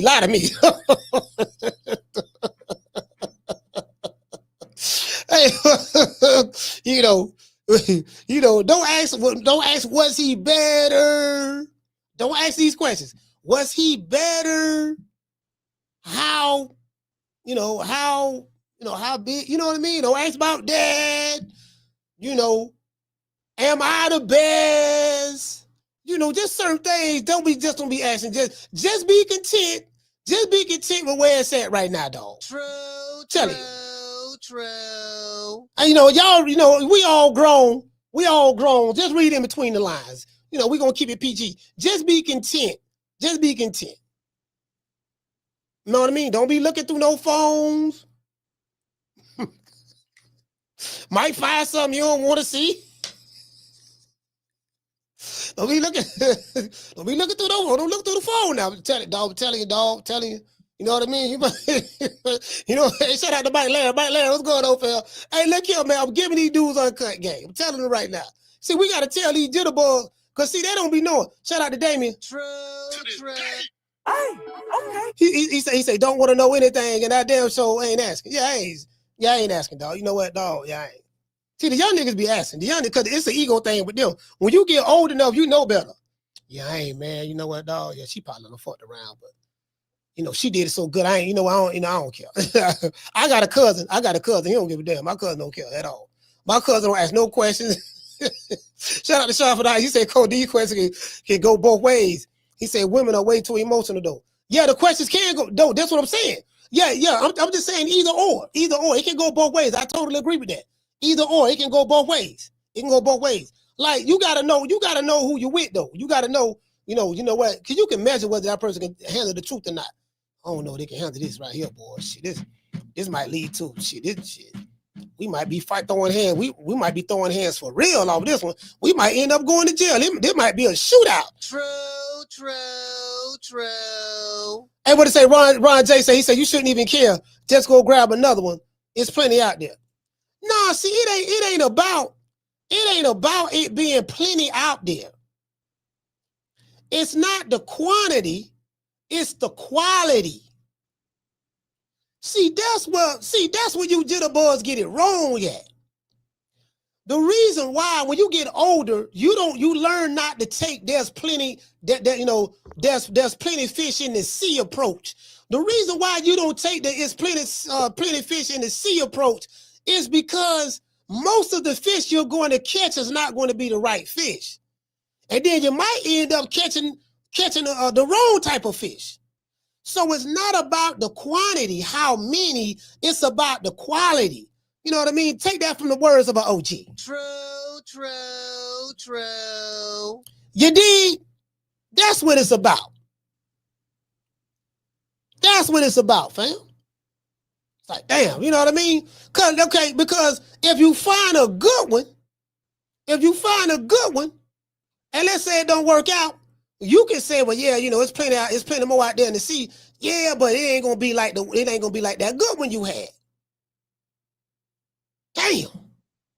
It's plenty of fish, but it ain't plenty like this good one. You gotta go through so many fish just to get to the good one you had. Like you don't trade in red snapper for a mullet. You get what I'm saying? So, it is what it is, man. Let's give everybody a round of applause. Yeah, man. See, I gotta, hey, that 96. See, we gotta have grown folks conversations right here, man. We gotta be able to sit down. You know what I mean? Like you dig? Hey, she say both sexes are emotional. Facts. But men are deadly with hurt feelings. A man will lose his mind and kill over hurt feelings or self-defense. This is why I don't play with people's emotions. You know what? You're right about that, because you just never know how a person gonna take it. Motherfucking emotionally invested. Because I'm gonna tell you something, bro. There's some dudes out there, and that's why some of you ladies and men, and there's some women out there off your ass too. Some of you ladies and men, if you feel like a lie is needed, go ahead and tell that lie. It might save a life. True. Go ahead and tell that lie. You know who to lie to. No, you can't handle that. You can't handle that. Come up and be like, why you lied to me? Why you lied to me? Because I knew you couldn't handle the truth. Look how you tripping for right now. You guys, look how you tripping. Look how you tripping right now. That's why I didn't want to say that.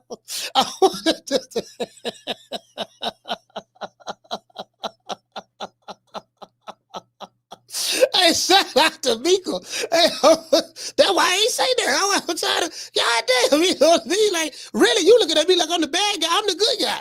I'm really the good guy. I'm looking out for you, your best interest. You get what I'm saying?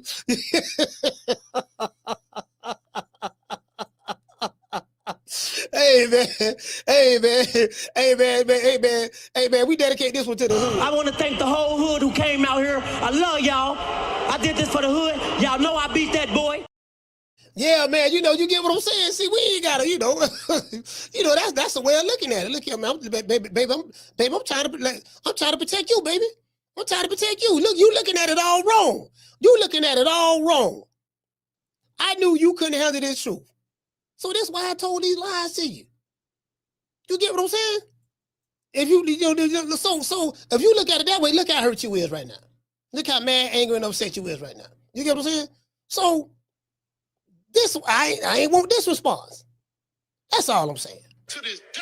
You get what I'm saying? So that's a different way of looking at it. That's a different way of looking at it. No, I'm telling my cousin, I ain't gonna say her name. My cousin don't give a damn, bro. Like right now, boy, damn. Shit, you know what I mean? My cousin right now, man, shit. My cousin like, yeah, man. My cousin like, yeah, man, I don't be asking no questions, cuz. I don't ask no questions. I don't even want to know, cuz.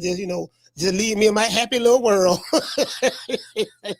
He say, leave him in his happy little world. You dig?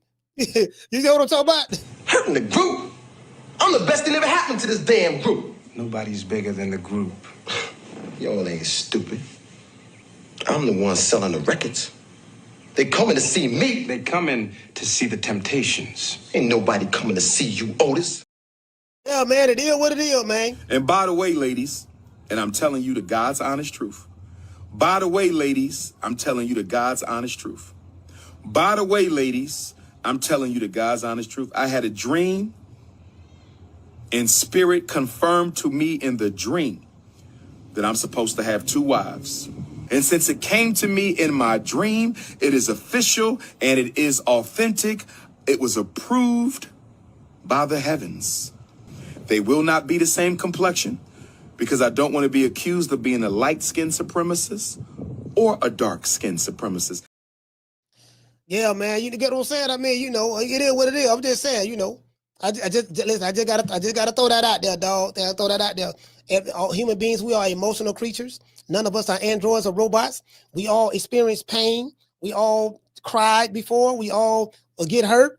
You know what I mean? It is what it is. So you got to know what you can handle. You got to be able to understand what it is that you can handle. At the time, you can handle it. You get what I'm saying? Nobody knows you better than you know yourself. You get what I'm saying? So, I'm telling you right now, dog, the older you get, say, you know what?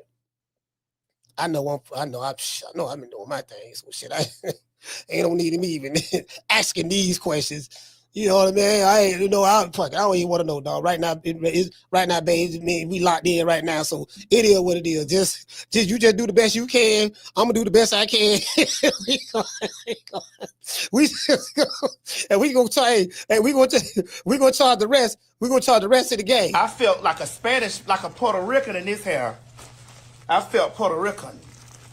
Y'all know I love me some Puerto Rican. I felt Puerto Rican in this. Rican. I'm telling y'all. Hey, I know I be tripping. Hey, I be getting on topic, man. Y'all know what it is, right? Y'all know what it is. The stickiest of the icky. You want to smoke with the old boy Rick James? Yeah, I got some good weed over here too. So good weed counter.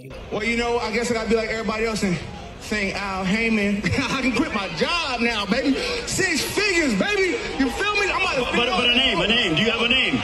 Oh, nah, I ain't got no name, Name them names, man. They know who they is. Name them names, please. Them names need to be named. They know who they is. The Mexican monster. Anybody going through some kind of struggle right now, I'm going to say a special prayer for y'all. And I want you to hold on to God's unchanging hand because he helped Joshua fight the battle of Jericho. Yes. He helped Daniel get out the lion's den. He helped Gilligan get off the island. Lord. If the Lord can help Gilligan get off the island, the Lord can help y'all put y'all pimp game down. Now, I run every kind of bitch, every kind of place, and I know one thing. When it comes down on you, you either collectivize or you run like a solitary rat. Yeah, but I ain't gonna lie to you, boy. Nigga run across that Snapple. Boy, that Snapple. Boy, you run across that Snapple? Man, shit. Nigga, please. Nigga run across that Snapple, boy. Boy, Lord have mercy. Anyways, it is what it is. Y'all know what time it is. You sound like a bitch. Bitch. Man, I ain't worried about jail. Shit, man, I don't give a damn about going to jail. Nigga, take me to jail. Take me to jail? Shit, lock me up. Lock me up. Throw away the key. Throw away the key. Hey, you fuck around and run across that right woman, boy. You run across that right woman, you talking about some, yeah, babe, I'm finna go outside and I'm finna go hang out with the boys. Sit your $5 ass down before I make change. She tell your ass that. She tell your ass that, nigga, you ain't going nowhere. Call him and tell him you ain't going nowhere.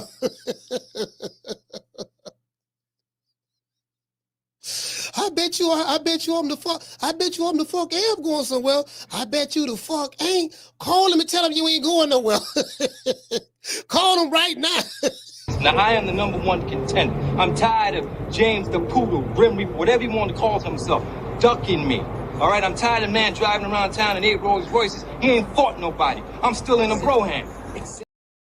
There's a nigga in the bro hair. There's a nigga in the bro hair right now that you really don't want to know no information about. I can promise you that. It is what it is, man. Shout out to everybody, man. Y'all know what time of TI is. We gonna give everybody a shout out right after this. See your eyes shining, she's my snow bunny, please. In the winter light, so she's my sweet dust of cream. Tuck to my nose, this love has got it so raw. Make you move, step and I grip out of control. It's me against the light, snow bunny. Moving on the bar, everything's alright. Got that smooth, so feel. No, that's next to the law. With my snow bunny love, then party by the night. See your eyes shining, she's my snow bunny, please. In the winter light, so she's my sweet dust of cream. Tuck to my nose, this love has got it so raw. Make you move, step and I grip out of control. It's me against the light, snow bunny. Moving on the bar, everything's alright. Got that smooth, so feel. No, that's next to the law. With my snow bunny love, then party by the night. Yeah, man. Hey, man, shout out to Chastity. Summer in November. Master Goku. Shout out to the lovely Mika. La Jessica's in the building. Can't forget about that 90s chick. Miss Connie is here. Sheila from H-Town. Shout out to Sheila from Denver, Colorado. Salute to Sheila. Shout out to Naj. Big Willie in the building. Hollow Davis. George Evans. Hey, shout out to Jimmy J.J. Walker. Dr. Umar Johnson. Shout out to Cooking Research Senior. Mr. Tomato Can. Jamie from New York. Superman flying through to say today. Shout out to Chastity. You get what I'm saying? The T stands for trouble. Shout out to Cooking Research Senior. Daniel Agnew. Shout out to New Country. Shout out to the Puerto Rican Assassin. Kendall Price in the building. Shout out to Sean from the Heights. Hold on, we got a super chat I missed. Sean from the Heights. Shout out to Sean from the Heights. Dropping out quarter over. Bam, dub on your boy. Super chat received. Playtime's over, boy. Hey, he said, Sean from the Heights he said, who made it? He said, who got madder? Then Al Green with then that Al Green chick. Yeah, man, she threw that shit, man. Now, I know somebody got madder than that, boy. But she put them hot grits on Al Green. Hey, shout out to that girl from North Omaha. Shout out to Tila. Yeah. She put them hot grits on Al Green, boy. God damn. Down from the bar, there's a platform stage. People pimping, sharp as razor blades. Yeah, man, fuck around. Yeah, we fuck around. Tell you, hey, listen. Especially we see them older couples who've been together for a long time. You know, fuck around. You ain't going no. I bet your ass. I bet you ain't going. Woman, you don't tell me what to do. I go outside when I want to go outside. I bet your ass won't go outside. He be thinking about that shit. Yeah, you know what? Yeah, I ain't gonna go, dog. I ain't gonna just go stay right here and watch the game today.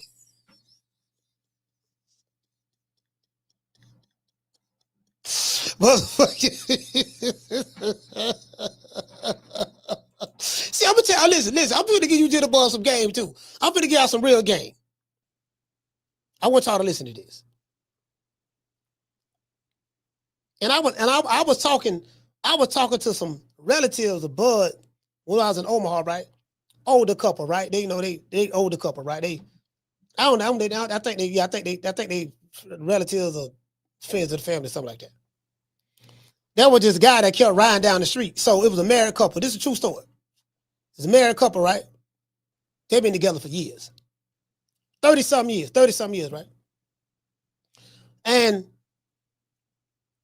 we at Miss Deborah's house, whole bunch of people outside.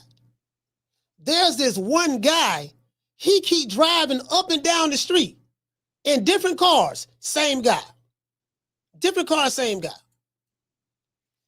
So I'm like, so she like, well, why he keep, I'm noticing people why he keep riding by? There he go, ride by again, girl. Girl, he riding by again. He in a different car, look at him. So the man keep riding by a different car. So I'm like, okay, I don't got curious. And I'm like, who the fuck this is? She like, child, I forgot the dude's name. She say, child, he I don't know why he keep riding by. I used to date him over 30 years ago. She was like 33, 34 years ago. She used to date him, right? Now her husband is right there. Her husband is right there, right? He's sitting there laughing and smiling. Now apparently, oh yeah, this is the kicker. This is the kicker. Her husband, she used to date her husband's cousin over 30 years ago. She ended up marrying her current husband.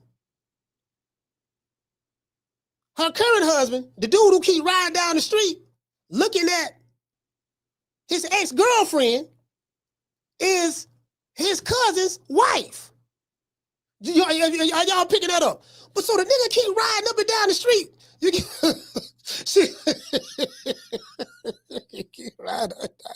Different cars. He'll be ride around in one car. Next thing you know, he coming back. But I'm like, how many cars he got? He probably did like 3 cars, something like that, right? So I'm teasing him and shit. I said, all right, now the man want to holler. Now he trying to get the old flame back and all that. She like, child, please, I've been over him. That's been a long time ago. That was over 30 years ago. So I'm talking to the husband, right? He like, man, he just smiling. He ain't worried about nothing. And I'm gonna tell you why he ain't worried about nothing. You want to know why he ain't worried about nothing, Jitterbug? I'm gonna tell you right now. You know what I told him? I say, listen, if she your woman, can't no man take her from you. If she really your woman. And the sister bear witness to that, and the husband bear witness to that. She said, you're right. You right about that now. You right about that. If she your woman, can't nobody take your woman from you. Do you want to know why? Because she yours. True.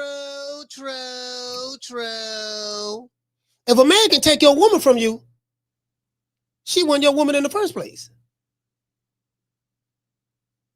I'm talking about take her. I'm not saying have a good time with him and all that stuff. I ain't saying that. That's something else. But I'm saying if he can take your woman from you, she wasn't your woman, dog. You dig? Anyways, I'm gonna give everybody a shout out right after these messages.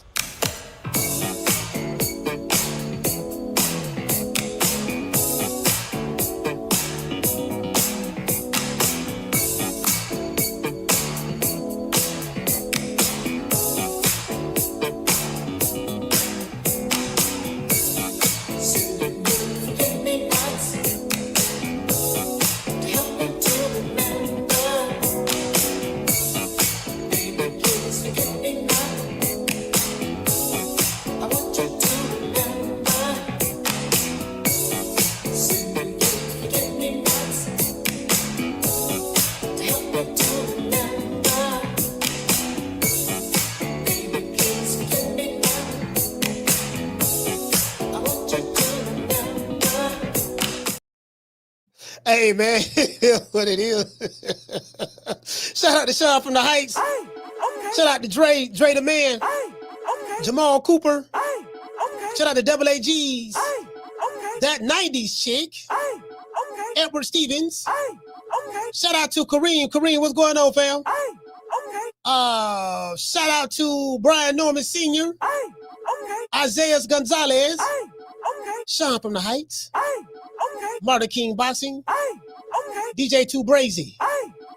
Green Eyes P. Summer in November. Bishop Bullwinkle. Shout out to New Country. Damien from Baltimore. Damien Bennett. Shout out to Daniel Agnew. G5 from the Bronx. Mr. Corey Bradley. Who else we got, man? Shout out to Mr. G4L. Jamie from New York. Shout out to Chastity. Mr. Kendall Price. Shout out to Sheila.